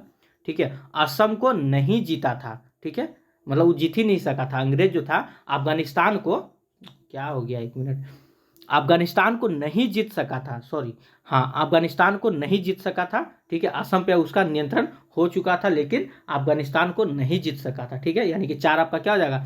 4 आपका गलत हो जाएगा। ठीक है, और 2 आपका गलत हो जाएगा, यानी कि 1 और 3 आपका बिल्कुल सही है। ठीक है, सॉरी, कुछ अगर गलती बोली उसके लिए हम क्षमा चाहते हैं। चलिए नेक्स्ट क्वेश्चन की ओर चलते हैं। क्या है अगला प्रश्न? देखिए ये आपका है स्टेटमेंट, तो इसको पढ़ लीजिएगा थोड़ा व्याख्या को। चलिए आते हैं हम क्वेश्चन नंबर 4 की ओर, 11 की ओर, सॉरी। रन रंजीत सिंह के संदर्भ में, ठीक है, निम्न कथनों पर विचार करना। क्या है? रंजीत सिंह के अधीन पंजाब स्वतंत्र राज्य था। क्या ये सही है? तो ये बिल्कुल आपका सही स्टेटमेंट है। उसने पंजाब में, ठीक है, कुशल प्रशासन स्थापित करने का प्रयास किया। कि ये सही है? तो ये भी आपका बिल्कुल सही है। अंग्रेजों ने 1809 ईस्वी में रंजीत सिंह के साथ एक मैत्री संधि की। क्या ये स्टेटमेंट सही है? तो ये भी आपका बिल्कुल सही स्टेटमेंट है। ठीक है, तो इसका आंसर क्या हो जाएगा? ऑप्शन नंबर 1, 2, 3, यानी कि 4 आपका तीनों का तीनों स्टेटमेंट क्या है? तो सही है। चलिए व्याख्या आप इसका देख लीजिएगा। ठीक है, चलिए नेक्स्ट क्वेश्चन की ओर चलते हैं। क्वेश्चन नंबर 12 क्या है कि अंग्रेजों की पंजाब विलय के संदर्भ पर विचार कीजिए। ठीक है, 1845 ईस्वी में पहला अंग्रेज सिख युद्ध, ठीक है, शुरू हुआ और खालसा की हार के साथ युद्ध समाप्त हुआ। क्या यह स्टेटमेंट सही है? तो ये बिल्कुल आपका सही है। तो पहला अंग्रेज सिख युद्ध कब हुआ था? ये आपको याद होगा, 1845 में, याद रखिएगा। ठीक है, और खालसा की हार के साथ ये युद्ध क्या हुआ था? तो समाप्त भी हो गया था। अगला देखते हैं, पंजाब पर जिस समय, ठीक है, अंग्रेज का कब्जा हुआ उस समय, ठीक है, डलहौजी गवर्नर जनरल था। क्या ये सही है? तो ये भी आपका सही है। जब पंजाब पर मतलब कि कब्जा हुआ था तो उसमें भारत में किसका कौन गवर्नर जनरल था? तो लॉर्ड डलहौजी। तो लॉर्ड डलहौजी से आपको हम बता दें, इसका शासनकाल जो था, कार्यकाल कब से कब तक चला था? तो 1848 से लेकर, ठीक है, 1848 से लेकर 1856 तक चला था। ठीक है, यानी कि इसी के बीच में क्या हुआ था? तो पंजाब पर कब्जा कर लिया गया था। यानी कि हमारा पहला स्टेटमेंट भी सही है, ठीक है, दूसरा भी सही है। तीसरा देखते हैं, 1848 में पंजाब में अंग्रेज के खिलाफ कई विद्रोह हुए और उसके बाद दूसरा अंग्रेज सिख युद्ध हुआ। क्या ये सही है? तो ये भी आपका सही है। तो पहला, यहाँ से 2 चीज आपको निकल के आएगा। पहला अंग्रेज सिख युद्ध कब हुआ? देखिए पहला अंग्रेज सिख युद्ध कब हुआ? 1848 में। और दूसरा अंग्रेज सिख युद्ध कब हुआ? तो 1845 में पहला हुआ था और दूसरा 1848 में हुआ था। ठीक है, यहाँ से ये भी प्रश्न आपका बन के निकलता है। तो यानी कि तीनों का तीनों स्टेटमेंट क्या है? ये सही है। ठीक है, चलिए तो इसका आंसर क्या हो जाएगा? Option number D. आगे देख लेते हैं, इसके बारे में आप पढ़ लीजिएगा थोड़ा। चलिए नेक्स्ट क्वेश्चन की ओर चलते हैं। क्वेश्चन नंबर 13, अंग्रेजों ने, ठीक है, अंग्रेजों ने अंग्रेजों ने राज्य को हड़पने के लिए कौन कौन से तरीके अपनाए, मतलब अंग्रेजों ने भारतीय राज्य को हड़पने के लिए कौन कौन से मतलब कि तरीके अपनाए थे। तो ये याद रखिएगा। सबसे पहले कि सीधे कब्जा कर लेना, अंग्रेजों का यही काम था कि सबसे पहले सीधे कब्जा कर लेना। उसके बाद सहायक संधि थोपना, उसके बाद विलय नीति के बहाने, यानी कि तीनों के तीनों आपका सही स्टेटमेंट है। कैसे भी करके भारतीय राज्य को हड़पना अंग्रेजों का काम होता था। तो ये तीन तरह से अंग्रेजों के राज्य को हड़प लिया जाता था। ठीक है, भारतीय राज्य को हड़प लिया जाता था। चलिए अगला क्वेश्चन की ओर चलते हैं, ये आप पढ़ लीजिएगा। चलिए क्या है, तो अंग्रेजों की सफलता के कारणों के संदर्भ में निम्नलिखित कथनों पर विचार कीजिए। ठीक है, एकता के अभाव के कारण भारतीय राज्य आसानी से ईस्ट इंडिया कंपनी के शिकार हो गए, क्या यह स्टेटमेंट सही है? तो यह आपका बिल्कुल सही स्टेटमेंट है। अंग्रेजों की फूट डालो और शासन करो की नीति भारतीय राज्य के पतन का एक महत्वपूर्ण कारण थी, क्या यह स्टेटमेंट सही है? तो यह भी आपका बिल्कुल सही स्टेटमेंट है, यानी कि इसका आंसर क्या हो जाएगा? ऑप्शन नंबर सी, 1 और 2 दोनों आपका सही है। आगे देखते हैं, इसका व्याख्या आप देख लीजिएगा।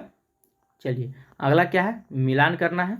चलिए मिलान करते हैं, निम्नलिखित युग पर मिलान कीजिए। नील क्या होता था? ठीक है, तो नील कपड़ा रंगने में इस्तेमाल किया जाता था। नील का हम प्रयोग कहाँ करते थे? कपड़ा रंगने में इस्तेमाल। सोरा तो ये क्या होता था? तो बारूद बनाने में इस्तेमाल किया जाता था, ये सही बात है। अच्छा, दीवानी जो था ये सैन्य विभाग था। दीवानी क्या सैन्य विभाग था? तो ये आपका गलत दिया हुआ। दीवानी जो था ये सैन्य विभाग नहीं, यह क्या था? तो राजस्व विभाग था। ठीक है, यह क्या था? तो राजस्व वसूल।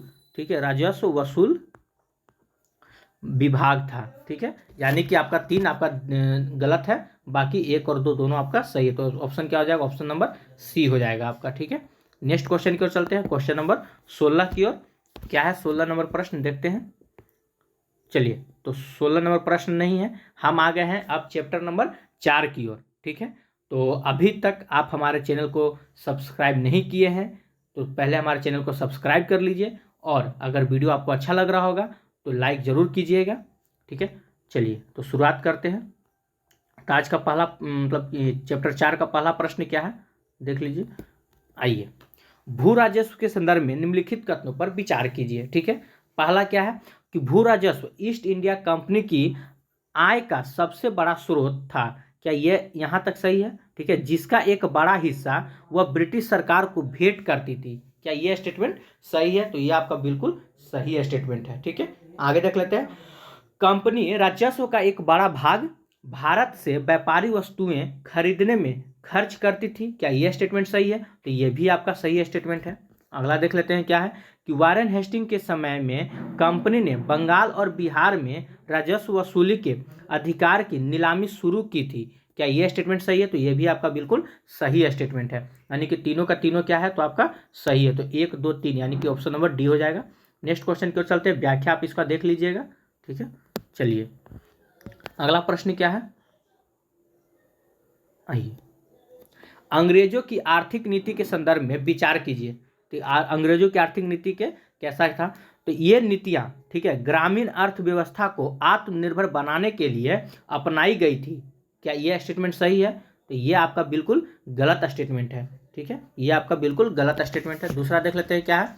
ठीक है, गांव के मामलों में कंपनी द्वारा, ठीक है, सीधे नियुक्त किए गए राजस्व अधिकारियों, पुलिस तथा न्यायिक अधिकारियों जैसे बाहरी लोगों के बढ़ते हस्तक्षेप का दौर शुरू हुआ, क्या यह सही है? तो यह आपका बिल्कुल सही स्टेटमेंट है। तीसरा क्या बोल रहा है कि राजस्व की वसूली मुद्रा के रूप में होने लगी, क्या यह सही है? तो यह भी आपका सही है, यानी कि 2 और 3 आपका सही है, 1 आपका गलत है। तो ऑप्शन नंबर क्या हो जाएगा? ऑप्शन नंबर बी हो जाएगा आपका। चलिए अगला क्वेश्चन की ओर चलते हैं, ये आप देख सकते हैं स्टेटमेंट। नेक्स्ट प्रश्न क्या है, क्वेश्चन नंबर 3। आइए, चलिए, तो ये बोल रहा है अस्थाई बंदोबस्त के संदर्भ में निम्नलिखित कथनों पर विचार कीजिए। चलिए विचार करते हैं, क्या है? आइए, मुगल काल में, देखिए मुगल काल में जागीरदारों की स्थिति इस व्यवस्था में जमींदार से बेहतर थी। इस पॉइंट को थोड़ा समझिएगा। मुगल काल के जागीरदारों की स्थिति इस व्यवस्था में जमींदार से बहुत बेहतर थी। तो ये गलत बात है, जमींदार से बेहतर नहीं थी, ठीक है, ये उसका कम मतलब कि बहुत कम था, इसलिए यह कथन आपका क्या है, गलत है। इस व्यवस्था के कारण खेतिहर मजदूरों की संख्या बढ़ गई, क्या ये सही है? तो अस्थायी बंदोबस्त में खेतिहर की संख्या क्या होता है, तो बढ़ गया था, यह स्टेटमेंट आपका सही है। अगला देख लेते हैं, इस व्यवस्था से सरकार की अपेक्षा जमींदारों को ज़्यादा फायदा हुआ, क्या यह स्टेटमेंट सही है? तो ये भी आपका बिल्कुल सही है। 4 नंबर देख लेते हैं, इस व्यवस्था ने जमींदारों के एक नए वर्ग को जन्म दिया जो अंग्रेजों के प्रति वफादार था, क्या ये स्टेटमेंट सही है? तो ये भी आपका बिल्कुल सही है स्टेटमेंट है, यानी कि 2, 3, 4 आपका बिल्कुल सही है। तो इसका आंसर क्या हो जाएगा? 2, 3, 4 ऑप्शन नंबर बी। चलिए नेक्स्ट क्वेश्चन की ओर चलते हैं। इसका व्याख्या देख लीजिएगा, बहुत बड़ा व्याख्या है इसका, ठीक है, देख लीजिए आप इसका एक बार व्याख्या। अगर अभी तक आप हमारे वीडियो को लाइक नहीं किए हैं तो लाइक ज़रूर कीजिएगा और हमारे चैनल को सब्सक्राइब जरूर कीजिएगा, ठीक है। चलिए आगे देखते हैं, भारतीय उद्योग और व्यापार के संदर्भ में निम्नलिखित कथनों पर विचार कीजिए। चलिए विचार करते हैं। शहरों में बसे हुए शिल्पकार उपयोगी चीज़ों के अलावा, ठीक है, विकास की भी चीज़ें बनाते थे, क्या ये स्टेटमेंट सही है? तो ये आपका बिल्कुल सही है। 17वीं और 18वीं सदी में जहाज निर्माण के क्षेत्र में भारत का बड़ा नाम था, क्या ये सही है? तो ये भी आपका सही है। शिल्पकारी पैतृक पैसा नहीं थी, ठीक है, तो ये सही है। तो ये आपका बिल्कुल गलत है, एक मिनट, क्या है? तो ये आपका बिल्कुल गलत है, ठीक है। अच्छा, शिल्पकारों को राजाओं और सामंत का निरंतर निरंतर संरक्षण मिलता था, क्या ये सही है? तो ये भी आपका बिल्कुल सही है। जो शिल्पकार होते थे, ठीक है, तो राजाओं और सामंतों का निरंतर संरक्षण मिलता था। तो इसमें क्या है, तो आपका 1, 2 और 4 सही है और 3 आपका गलत है, ठीक है। क्या 3 आपका गलत है? देखते हैं। तो इसमें क्या बोल रहा है, आपको गलत का चुनाव करना है। तो गलत कौन है हमारा? तो 3 हमारा क्या था, गलत था। तो ये हो जाएगा आपका आंसर। चलिए नेक्स्ट क्वेश्चन की ओर चलते हैं, क्वेश्चन नंबर 5 की ओर। ये इसका व्याख्या है, आप व्याख्या देख सकते हैं वीडियो को रोक के। चलिए 5 नंबर क्वेश्चन की ओर आते हैं। चलिए क्या है, 19वीं सदी के, ठीक है, पूर्वार्ध में अंग्रेजी शिक्षा की मांग तेजी से बढ़ी, क्या ये सही है? तो ये कथन आपका सही है, क्योंकि अंग्रेजी शिक्षा पर जोर दिए जाने के कारण अंग्रेजी शिक्षा प्राप्त भारतीयों में, ठीक है, और शेष भारतीय जनता में एक खाई पैदा होने लगी थी, क्या ये सही है? तो दोनों स्टेटमेंट सही है, ठीक है, अपने अपनी जगह पे दोनों स्टेटमेंट सही है, बट क्या बोलते हैं उसको, व्याख्या सही नहीं है, ठीक है। तो इसका आंसर क्या हो जाएगा? देखिए ए और दोनों सही है, लेकिन आर ए का सही स्पष्टीकरण नहीं है, ठीक है। चलिए अगला चलते हैं क्वेश्चन नंबर बी में। एक मिनट, थोड़ा पानी पी लेते हैं दोस्तों, सॉरी दोस्तों मतलब लगातार बोलने के दौरान कोई वर्ड गलत हो जाता है, उसके लिए हम क्षमा चाहते हैं। चलिए नेक्स्ट क्वेश्चन की ओर चलते हैं, क्वेश्चन नंबर 6 की ओर आइए। क्या है, तो रैयतवाड़ी व्यवस्था के संदर्भ में निम्नलिखित कथनों में से कौन सा सही है, ठीक है, आपको सही कथन का चुनाव करना है। पहला क्या है, तो देख लेते हैं, सरकार और किसान के बीच कोई बिचौलिया ना रहा, क्या ये यही आपका सही है, ठीक है, ऑप्शन ए आपका सही है, ठीक है, बाकी आपका तीनों का तीनों गलत है, इसको पढ़ लीजिएगा। चलिए नेक्स्ट क्वेश्चन को चलते हैं, क्वेश्चन नंबर 7 की ओर। चलिए निम्नलिखित कथनों पर विचार कीजिए। पंजाब और दिल्ली में रैयतवाड़ी व्यवस्था लागू की गई, क्या यह स्टेटमेंट सही है? तो यह आपका बिल्कुल गलत है, क्योंकि पंजाब और दिल्ली में रैयतवाड़ी व्यवस्था नहीं किया गया था। कौन सी व्यवस्था किया गया था? तो महालवाड़ी व्यवस्था लागू किया गया था, ठीक है, महालवाड़ी हो जाता है यहाँ, तो यहीं पे आपका क्या है, गलत हो गया। पंजाब और दिल्ली में रैयतवाड़ी व्यवस्था नहीं, महालवाड़ी व्यवस्था लागू की गई थी। 2 नंबर देखते हैं, 1853 में भारत में पहली रेलवे बम्बई और थाने के बीच चली, ये तो सबको पता है, ये स्टेटमेंट सही है। आगे देख लेते हैं तीसरा, कि भारत में 1853 में टेलीग्राफ की शुरुआत हुई, ये भी आपका बिल्कुल सही, याद रखिएगा 1853 में क्या होता है, टेलीग्राफ की शुरुआत हुआ। लेकिन कभी कभी पूछ लिया जाता है ना कि भारत में पहले रेलवे लाइन जो बम्बई से थाने के बीच चली थी, उसमें किसका शासन काल था?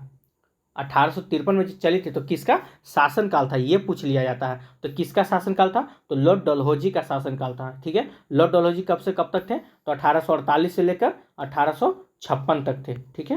तो इसके लिए आपका क्या हो जाएगा, ऑप्शन नंबर 1 गलत है, 2 और 3 आपका सही है। चलिए इसका देखते हैं ऑप्शन कैसे दिया हुआ है, ऑप्शन को चलते हैं।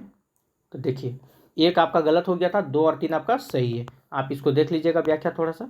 चलिए नेक्स्ट क्वेश्चन की ओर चलते हैं, क्वेश्चन नंबर 8। आइए, भारतीय उद्योग के पतन के संदर्भ में, ठीक है, निम्नलिखित कथनों पर विचार कीजिए। क्या है? तो ब्रिटिश प्रदेशों में, ठीक है, राजे रजवाड़े के धीरे धीरे खत्म हो जाने के कारण भारतीय उद्योग की बढ़िया वस्तुओं की मांग घटती गई। क्या ये सही है? तो ये आपका बिल्कुल सही स्टेटमेंट है। ठीक है, कंपनी का मुनाफा बढ़ने के लिए, ठीक है, उसके रेजेंटों ने, ठीक है, कपड़ा तथा अन्य वस्तुओं के भारतीय उत्पादों को मजबूर किया कि वे उनसे बाजार का भाव से, ठीक है, 20 से 40% तक कम कीमत पर ले। क्या ये सही है? तो ये भी आपका सही स्टेटमेंट है, यानी कि 1 और 2 दोनों आपका सही है। ठीक है, तो इसका आंसर क्या हो जाएगा? ऑप्शन नंबर सी हो जाएगा। अगला क्वेश्चन की ओर चलते हैं, व्याख्या इसका आप देख लीजिएगा। सोचिए दोस्तों, हम व्याख्या नहीं भी पढ़ रहे तो देखिए वीडियो कितना लंबा हो जा रहा है। 6 चैप्टर को कवर करने में 1 घंटा हो चुका है, अभी 1 चैप्टर आपका और बचा हुआ है। ठीक है, यानी कि 4 चल रहा है ना, यानी कि 5 और 6, अभी 2 चैप्टर बचा हुआ है। चलिए देखते हैं, अभी व्याख्या पढ़ते तो और ज़्यादा टाइम लगता। चलिए अगला क्या है? ब्रिटिश सरकार के भारत में प्रशासनिक नियंत्रण के संदर्भ में निम्नलिखित कथनों पर विचार करना है। ठीक है, तो देखते हैं, 1833 के चार्टर एक्ट ने, ठीक है, भारत के ब्रिटिश प्रदेशों के सैनिक और असैनिक प्रशासन के सारे अधिकार गवर्नर जनरल और उसकी, ठीक है, परिषद काउंसिल को सौंप दिए। क्या ये स्टेटमेंट सही है? तो ये आपका बिल्कुल सही स्टेटमेंट है। दूसरा देख लेते हैं, क्या है? 1813 ईस्वी में भारत के साथ अकेले ही व्यापार करने का कंपनी का विशेषाधिकार खत्म हो गया। क्या ये सही है? तो ये भी आपका सही है, यानी कि 1 और 2 दोनों आपका सही स्टेटमेंट है। आंसर क्या हो जाएगा? ऑप्शन नंबर सी हो जाएगा। व्याख्या आप पढ़ लीजिएगा। ठीक है, चलिए अगला क्वेश्चन की ओर चलते हैं, क्वेश्चन नंबर 10 की ओर।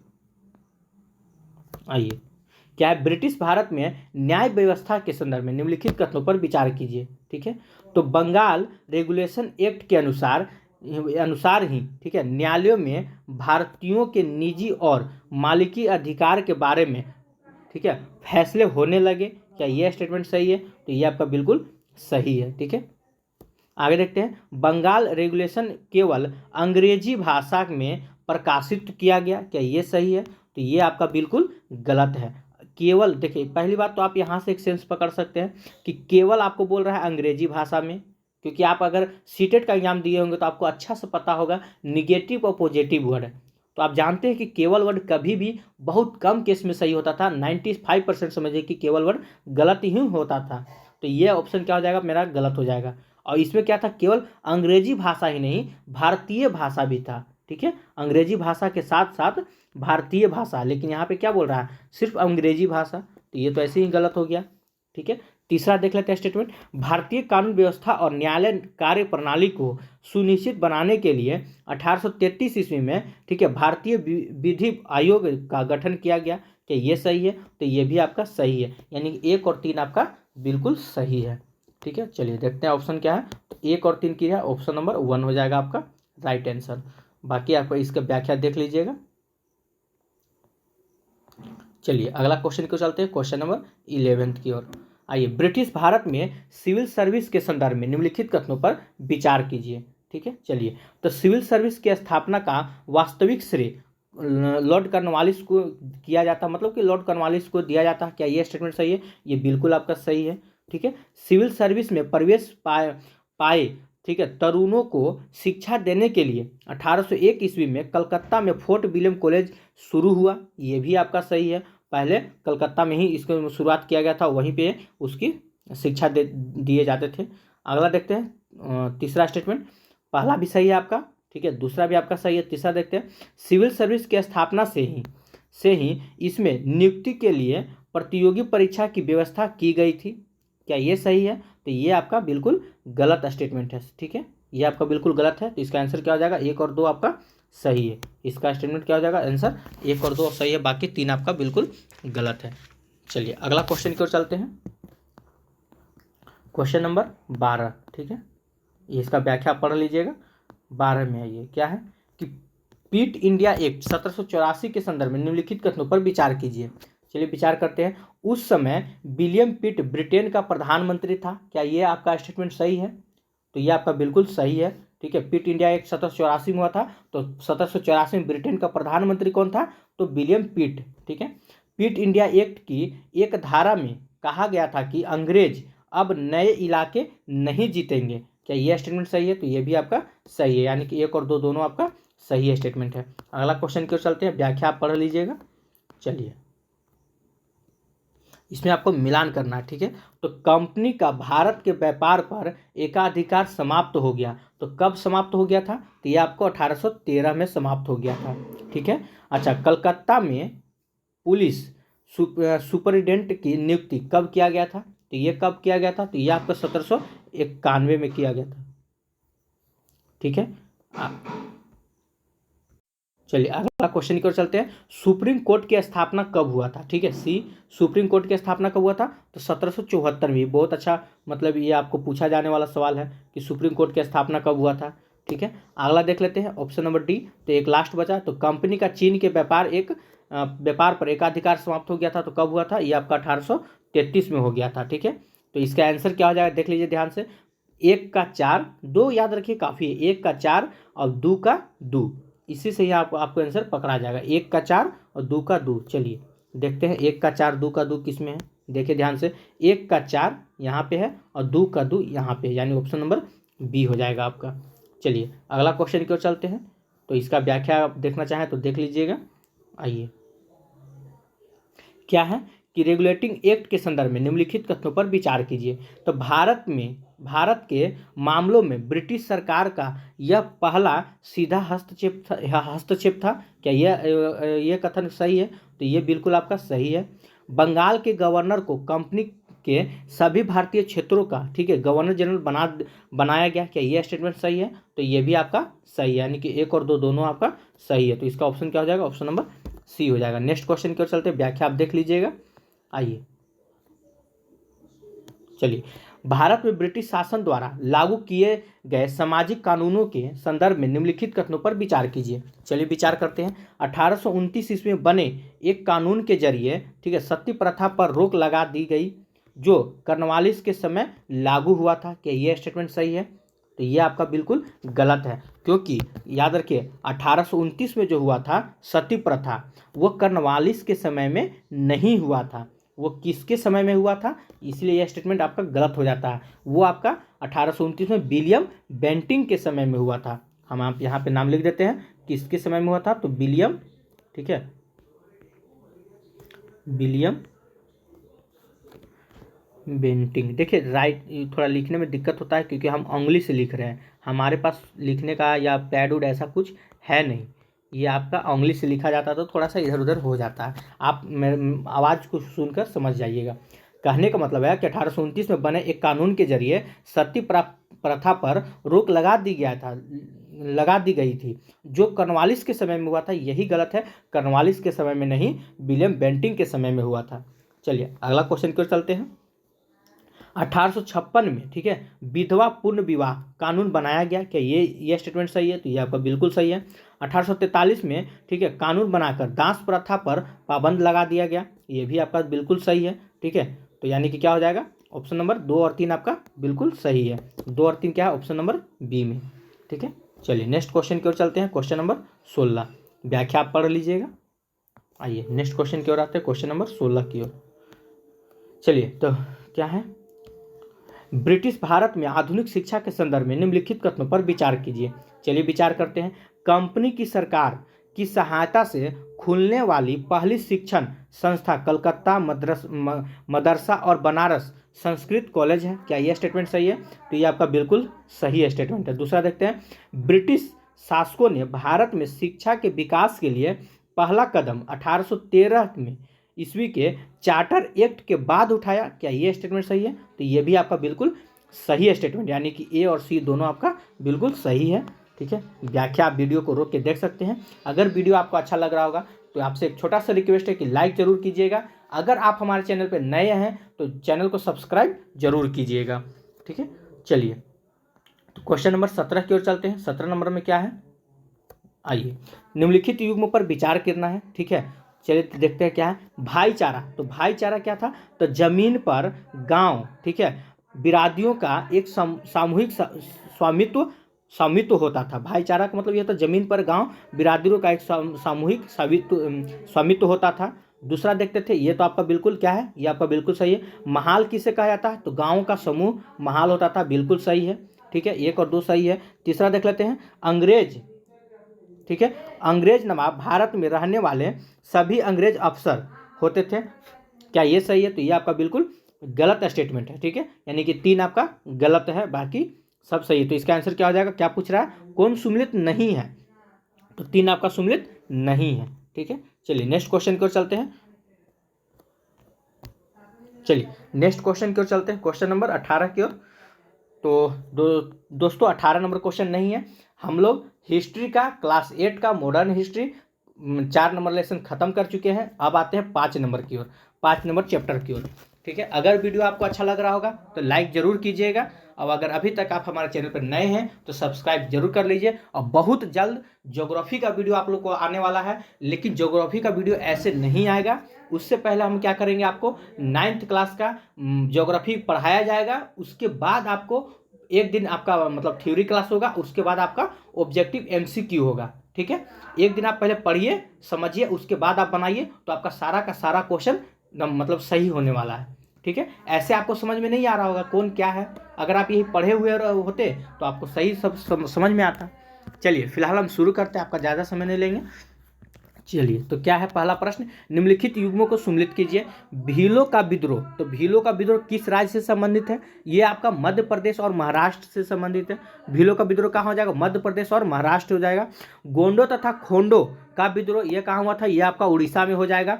मेंढो का विद्रोह, तो मेंढो का विद्रोह कहाँ हुआ था, तो सी का आंसर क्या हो जाएगा, ये राजस्थान में हुआ था। मेंढो का विद्रोह कहाँ हुआ था, तो राजस्थान में। संथालों का विद्रोह, तो देखिए संथाल अगर झारखंड नहीं दिया हुआ है तो बंगाल और बिहार चल जाइएगा, क्योंकि उसमें बंगाल बिहार सब एक थे। संथाल विद्रोह कब हुआ था, 1855-56 में हुआ था। आपकी जानकारी के अनुसार बता दें, संथाल विद्रोह कब हुआ था, 1855-56 में। उस समय बंगाल बिहार अलग नहीं हुआ था। बिहार जो था बंगाल से कब अलग हुआ था, तो आपको बता दें, बिहार जो था बंगाल से 1912 में अलग हुआ था, और बिहार से झारखंड कब अलग हुआ था, तो 2000 ईस्वी में हुआ था, तो आपको पता ही होगा। यहाँ 1856 की बात किया जा रहा है, तो ये कहाँ हो जाएगा, बंगाल तथा बिहार हो जाएगा। तो इसका आंसर क्या हो जाएगा, चलिए देख लेते हैं। तो इसका आंसर आपका हो जाएगा ऑप्शन नंबर बी हो जाएगा, 1 का 3, 2 का 1, सी का 4 और डी का 2। नेक्स्ट क्वेश्चन की ओर चलते हैं, क्वेश्चन नंबर 2 की ओर। ठीक है, 2 में क्या है, आइए देख लेते हैं। 1857 के विद्रोह के क्या कारण थे, 1857 के विद्रोह के क्या कारण थे, तो इसको देख लेते हैं क्या थे। तो इसका आंसर क्या हो जाएगा, तो पहले हम पढ़ लेते हैं, ब्रिटिश शासन के प्रति असंतोष, ये पहला कारण था, बहुत अच्छा। धर्म और जाति के नष्ट होने का डर, ये भी आपका सही है। किसानों और दस्तकारों की बर्बादी, ये भी आपका सही है, ये भी एक कारण था 1857 की क्रांति का। चौथा है कि भारतीय सैनिकों की शिकायतें, यह भी आपका 1857 का विद्रोह का कारण था। यानी कि इस उपयुक्त में से सभी आपका आंसर हो जाएगा।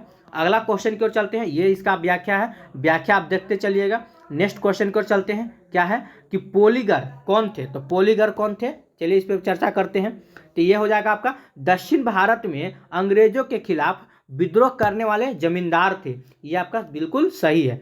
तो पोलीगर कौन थे, तो पोलीगर एक जमींदार को कहा जाता था, ये कहाँ के, तो दक्षिण भारत में अंग्रेजों के खिलाफ विद्रोह करने वाले एक जमींदार थे। ठीक है, चलिए अगला क्वेश्चन की ओर चलते हैं, व्याख्या आप देख लीजिएगा।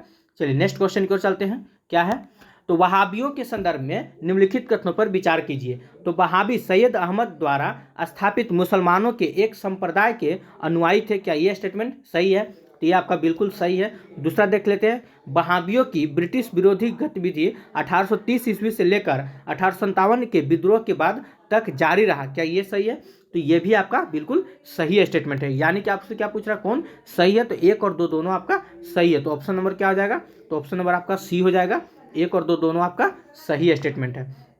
नेक्स्ट क्वेश्चन की ओर चलते हैं, चलिए अगला क्वेश्चन की ओर चलते हैं। तो इस प्रकार हम लोग चैप्टर 5 खत्म कर दिए। आज हम लोग का ये लास्ट चैप्टर होगा, चैप्टर नंबर 6।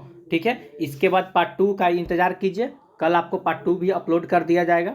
चलिए, तो चैप्टर नंबर 6 में क्या है, भारत में कंपनी के शासन को कब समाप्त कर दिया गया, तो कब समाप्त कर दिया गया था, तो इसका एक का आंसर क्या होगा, 1858 में हो गया था। ठीक है, तो इसका आंसर क्या हो जाएगा, 1858। चलिए नेक्स्ट क्वेश्चन की ओर चलते हैं। चलिए दूसरा नंबर प्रश्न क्या है, देखते हैं। महारानी विक्टोरिया की 1858 की घोषणा के संदर्भ में निम्नलिखित कथनों पर विचार कीजिए। चलिए विचार करते हैं क्या है। महारानी विक्टोरिया द्वारा, ठीक है, जारी की गई राजा के गवर्नर जनरल कैनिंग ने इलाहाबाद में पढ़कर सुनाई। क्या ये सही है? ये आपका बिल्कुल सही है। घोषणा में कहा गया कि प्रशासनिक सेवाओं में, ठीक है, किसी भी धर्म और जाति का व्यक्ति प्रवेश पा सकेंगे। क्या ये सही है? ये भी आपका सही है। तो इसका आंसर क्या हो जाएगा? ए और सी, यानी कि पहला और दूसरा दोनों आपका स्टेटमेंट सही है। चलिए ये आपका व्याख्या थोड़ा देख लीजिएगा। चलिए शुरू करते हैं अगला क्वेश्चन नंबर 3 की ओर चलते हैं कि ब्रिटिश कालीन भारत सरकार के संदर्भ में निम्नलिखित कथनों पर विचार कीजिए। 1861 ईस्वी में बने कानून के तहत कार्यकारी परिषद के सामान्य सदस्यों की संख्या बढ़कर 5 कर दी गई। क्या ये सही है? तो ये आपका बिल्कुल सही है। केंद्रीय विधान परिषद को इंपीरियल लेजिस्लेटिव काउंसिल कहा जाता है। क्या ये सही है? तो ये भी आपका सही है। ठीक है, अगला देखते हैं। तो इसका क्या हो जाएगा? 1 और 2 दोनों आपका सही है। ठीक है, 1 और 2 दोनों क्या है? तो सही है। तो ऑप्शन नंबर क्या हो जाएगा? सी हो जाएगा। नेक्स्ट क्वेश्चन की ओर चलते हैं, व्याख्या इसका आप देख लीजिएगा। ठीक है, चलिए आइए क्वेश्चन नंबर 4 की ओर चलते हैं। 4 में क्या है कि 1861 ईस्वी के एक्ट के तहत प्रांतीय प्रशासन में हुए परिवर्तन के संदर्भ में निम्नलिखित कथनों पर विचार कीजिए। चलिए विचार करते हैं। बंगाल, मद्रास और बम्बई प्रांतों के लिए विधान परिषद बनाई गई। क्या यह स्टेटमेंट सही है? तो यह आपका बिल्कुल सही स्टेटमेंट है। ठीक है, अगला देख लेते हैं। प्रांतीय विधान परिषद को केंद्रीय विधान परिषद के अधिकारों से अधिक अधिकार दिए गए। क्या ये सही है? तो ये आपका बिल्कुल गलत हो जाएगा। ठीक है, ये जो था मतलब सीमित अधिकार दिया गया था, अधिक अधिकार नहीं। क्या दिया गया था? तो सीमित अधिकार दिया गया था। तो याद रखिएगा, ये आपका सीमित अधिकार दिया गया था, ना कि अधिक अधिकार दिया गया था। अगला देखते हैं क्या है, थोड़ा सा ऊपर कर लेते हैं। प्रांतीय, ठीक है, प्रांतीय विधान परिषद में कार्यकारी परिषद के सदस्यों के, ठीक है, अलावा, ठीक है, 4 से 8 तक के अतिरिक्त सदस्य होते थे। क्या ये सही है? तो ये बिल्कुल आपका सही है, यानी कि 1 सही है और 3 सही है, 2 आपका बिल्कुल गलत है। तो क्या हो जाएगा? 1 और 3 आपका सही है। चलिए नेक्स्ट क्वेश्चन की ओर चलते हैं। Question number 5, Indian council act 1892 में, ठीक है, इंडियन काउंसिल एक्ट कब आया था? 1892 के संदर्भ में निम्नलिखित कथनों पर विचार कीजिए। चलिए विचार करते हैं। इसके तहत केंद्रीय विधान परिषद और प्रांतीय विधान परिषदों के अतिरिक्त सदस्यों की संख्या बढ़ा दी गई। क्या यह स्टेटमेंट सही है? तो यह आपका बिल्कुल सही स्टेटमेंट है। दूसरा देखते हैं, जनता द्वारा चुने गए प्रतिनिधियों की व्यवस्था की गई थी। क्या यह स्टेटमेंट सही है? तो यह आपका बिल्कुल गलत स्टेटमेंट है। ठीक है, तो क्या क्यों गलत है? क्योंकि जनता द्वारा चुने गए प्रतिनिधियों की व्यवस्था नहीं की गई थी। यहाँ पे आपका हो जाता नहीं की गई थी, यहाँ बोल रहा है की गई थी, इसीलिए आपका गलत हो गया। ठीक है, आगे देखते हैं। विधान परिषदों को कुछ अधिक अधिकार दिए गए थे। क्या ये सही है? तो ये आपका बिल्कुल सही है। 3 नंबर। 4 नंबर देख लेते हैं, 4 क्या है? तो इसके तहत विधान परिषद में कुछ सदस्यों को अप्रत्यक्ष रूप से चुन लेने का भी, ठीक है, मंजूरी दे दी गई। तो ये भी आपका सही है, यानी कि 1 और 3 और 4 आपका सही है। 1, 3, 4 आपका बिल्कुल सही है। चलिए देखते हैं, 1, 3, 4 सही है, तो ऑप्शन नंबर क्या हो जाएगा? बी हो जाएगा। नेक्स्ट क्वेश्चन की ओर चलते हैं, व्याख्या आप इसका देख लीजिएगा। अगला प्रश्न की ओर चलते हैं, क्वेश्चन नंबर 6 की ओर। चलिए क्या है इसमें? तो इंग्लैंड से भारतीय सरकार पर नियंत्रण के संदर्भ में निम्नलिखित कथनों पर विचार कीजिए। 1870 ईस्वी में भारत और इंग्लैंड के बीच, ठीक है, टेलीग्राफ संबंधित स्थापित होने से दैनिक विचार विमर्श संभव हो गया। क्या यह स्टेटमेंट सही है? तो यह आपका बिल्कुल सही है। ठीक है, आगे देखते हैं कि 1869 ईस्वी में स्वेज नहर खुल जाने से भूमध्य सागर और लाल सागर एक दूसरे से जुड़ गए, जिससे इंग्लैंड और भारत के बीच दूसरी काफ़ी कम हो गई। क्या ये सही है? तो ये भी आपका बिल्कुल सही है, यानी कि 1 और 2 आपका दोनों का दोनों बिल्कुल सही है। ठीक है, अगला क्वेश्चन की ओर चलते हैं, इसका व्याख्या आप देख लीजिएगा। क्वेश्चन नंबर 7 की ओर चलते हैं। चलिए, अंग्रेजों द्वारा गठित स्थानीय शासन के संदर्भ में निम्नलिखित कथनों पर विचार कीजिए। चलिए विचार करते हैं। 1882 ईस्वी के बाद ग्रामीण क्षेत्रों में, ठीक है, जिला वार्डों का गठन किया गया। तो याद रखिएगा कि ग्रामीण क्षेत्रों में जिला वार्डों का गठन कब किया गया था? तो 1882 के बाद किया गया था। तो यह स्टेटमेंट बिल्कुल आपका सही है। 1882 के बाद स्थानीय शासन की संस्थाओं में, ठीक है, निर्वाचित सदस्यों को भी शामिल किया गया, मगर उन्हें केवल धनी लोग ही वोट देकर चुनते थे। क्या यह सही है?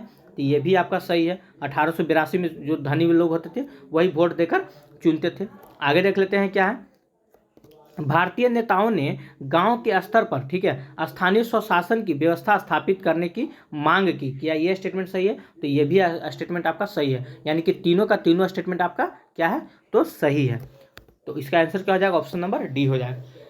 तो मेरे प्यारे दोस्तों, अगर वीडियो आपको अच्छा लग रहा होगा तो बस एक लाइक ज़रूर कीजिएगा। अगर आप हमारे चैनल पर अभी नए हैं तो हमारे चैनल को सब्सक्राइब जरूर कीजिए, क्योंकि हम बीपीएससी टीआरई के लिए आप लोगों के लिए बहुत मेहनत कर रहे हैं। अभी बहुत सा भी चैप्टर बचा हुआ है, तो ऐसे ही आपका वीडियो आते रहेगा, ठीक है। अगर वीडियो आपको अच्छा लग रहा होगा तो इसे लाइक और शेयर जरूर कीजिएगा। चलिए आगे चलते हैं अगला क्वेश्चन की ओर। उससे पहले आप व्याख्या देख लीजिए, ठीक है। देखिए, व्याख्या करने पर समय नहीं, अगर हम व्याख्या करते हो तो आप इतना क्वेश्चन अटेम्प्ट नहीं कर पाते, ठीक है।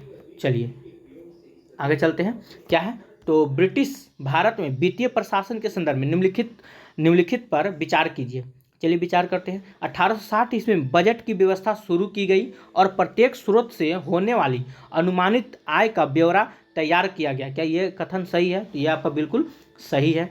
अफीम तथा नमक के उत्पादन और बिक्री पर सरकार का एकाधिकार था। क्या ये सही है? तो ये भी आपका सही है। आगे देख लेते हैं। अदालतों में मुकदमा चलाने के लिए मुद्रा शुल्क, ठीक है, स्टैंप ड्यूटी नामक कर लगाया गया। क्या ये सही है? तो ये भी आपका बिल्कुल सही है, यानी कि 1 2 3 तीनों का तीनों आपका क्या है, तो सही स्टेटमेंट है, ठीक है। चलिए नेक्स्ट क्वेश्चन की ओर चलते हैं। क्वेश्चन नंबर 9 व्याख्या आप देख लीजिएगा, 9 नंबर में आते हैं। चलिए क्या है? 1857 ईस्वी के विद्रोह के बाद सेना के पुनर्गठन के संदर्भ में निम्नलिखित कथनों पर विचार कीजिए। चलिए विचार करते हैं। क्या है? यूरोपीय सैनिकों और ब्रिटिश सैनिकों की इकाई को मिला दिया गया। क्या ये स्टेटमेंट सही है? तो ये आपका बिल्कुल सही है, ठीक है। यूरोप के जो सैनिक थे और ब्रिटिश के जो सैनिकों की इकाई को मिला दिया गया था 1857 की क्रांति में, ठीक है। भारतीयों को 2 वर्गों में बांटा गया। एक वर्ग वीर लड़ाकों का और दूसरा वर्ग जो वीर लड़के नहीं थे, ठीक है। इस दोनों को बांट दिया गया था, ये भी आपका बिल्कुल सही है। तीसरा देखते हैं। भारतीय सैनिकों और यूरोपीय सैनिकों का अनुपात क्रमशः 1:2 था। तो ये आपका बिल्कुल गलत है। भारतीय सैनिकों का अनुपात जो था वो आपका 5 था, और यूरोपीय और क्या था, यूरोपीय का अनुपात कितना था, तो 2 था। यानी कि भारत का अनुपात 5 रखा गया था और यूरोपीय का अनुपात 2 रखा गया था, ठीक है। तो 3 स्टेटमेंट आपका क्या है, गलत हो जाएगा। तो 1 और 2 दोनों आपका अच्छा है। क्या पूछ रहा है? सही नहीं है। एक मिनट यहाँ देखिए, यहाँ पे पूछ रहा है कौन सही नहीं है। तो कौन सही नहीं है? तो आपका 3 नंबर सही नहीं है। यह क्या कितना रखा गया था? 5:2 रखा गया था। भारत का सैनिक जो थे वो 5 के बराबर थे और उसके 2 यूरोप का 2 के बराबर थे। इसका आंसर क्या हो जाएगा? ऑप्शन नंबर 2 हो जाएगा। चलिए ये पढ़ लीजिएगा। अगला क्वेश्चन को चलते हैं। क्या है? 1857 के, ठीक है, 1857 ईस्वी के बाद सिविल सर्विस के संदर्भ में निम्नलिखित कथनों पर विचार कीजिए। तो सिविल सर्विस की परीक्षा बैठने की उम्र 21 वर्ष और फिर बाद में 19 वर्ष कर दी गई। क्या ये स्टेटमेंट सही है? तो ये आपका बिल्कुल सही स्टेटमेंट है। चलिए अगला देखते हैं। क्या है इसमें देख लेते हैं। तो इसमें है आपका, देखिए, 1886 ईस्वी के बाद प्रांतों के लिए सिविल सर्विस बनी। ये सही है। तो ये भी आपका बिल्कुल सही है, यानी कि 1 और 2 दोनों आपका सही है, ठीक है। इसका व्याख्या है, आप देख लीजिएगा। थोड़ा सा हम जूम कर देते हैं, आप इसको पढ़ते हुए चलिएगा। चलिए आगे देखते हैं क्वेश्चन नंबर 11 की ओर, ठीक है। चलिए दोस्तों अगला क्वेश्चन को चलते हैं। 11 नंबर, 1857 ईस्वी के बाद, ठीक है, क्या है, तो भारतीय राजाओं के प्रति ब्रिटिश नीति के संदर्भ में निम्नलिखित कथनों पर विचार करना है। चलिए विचार करते हैं। महारानी विक्टोरिया ने भारत की सामग्री की पदवी 1876 ईस्वी की एक्ट के तहत धारण की थी। क्या यह स्टेटमेंट सही है? तो यह आपका बिल्कुल सही स्टेटमेंट है। उत्तराधिकारी के नाबालिग होने पर राज्य का शासन अंग्रेज चलाते थे। क्या ये सही है? ये भी आपका बिल्कुल सही है। आगे देख लेते हैं। राज्य के उत्तराधिकारी के हर मामले में ब्रिटिश राज सत्ता या भारत में उसके प्रतिनिधि वायसराय की अनुमति प्राप्त करना जरूरी हो गया था। क्या ये सही है? तो ये भी आपका सही है, यानी कि तीनों का तीनों स्टेटमेंट क्या है, आपका सही है। आप देख सकते हैं इसका व्याख्या। अच्छा 4 भी है। चलिए 4 नंबर देख लेते हैं। क्या है? राजाओं को, ठीक है, अन्य देशों के साथ संबंध स्थापित करने की अनुमति दी गई थी। तो ये आपका बिल्कुल गलत है। राजाओं को अन्य देशों के साथ अनुमति नहीं दी गई थी, ठीक है। यानी कि क्या हो जाएगा इसका आंसर? 1 2 तीनों आपका सही है। चलिए तो तो चलते अगला, इसका आप व्याख्या देख लीजिएगा। आइए नेक्स्ट क्वेश्चन की ओर चलते हैं। तो यह हमारा लास्ट क्वेश्चन है, ठीक है, यह हमारा आज का लास्ट क्वेश्चन है।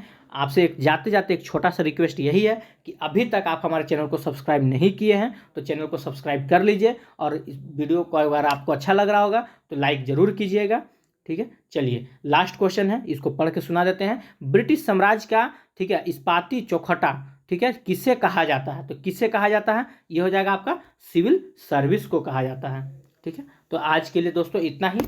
अगर और ज़्यादा हाँ, और एक चीज़, अगर अभी तक आप हमारे टेलीग्राम ग्रुप से नहीं जुड़े हैं तो वहाँ जाकर आप ज्वाइन कर लीजिए, क्योंकि ये जो आप पढ़ रहे हैं इसका PDF आपको पूरा का पूरा टेलीग्राम में मिल जाएगा। अगर आपको इसका PDF चाहिए तो टेलीग्राम हमको ज्वाइन कीजिए, और टेलीग्राम में आपका PDF डाला हुआ है, ठीक है, वहाँ से आप जाकर PDF निकाल सकते हैं। चलिए तो आज के इतना ही। जय हिंद, जय भारत।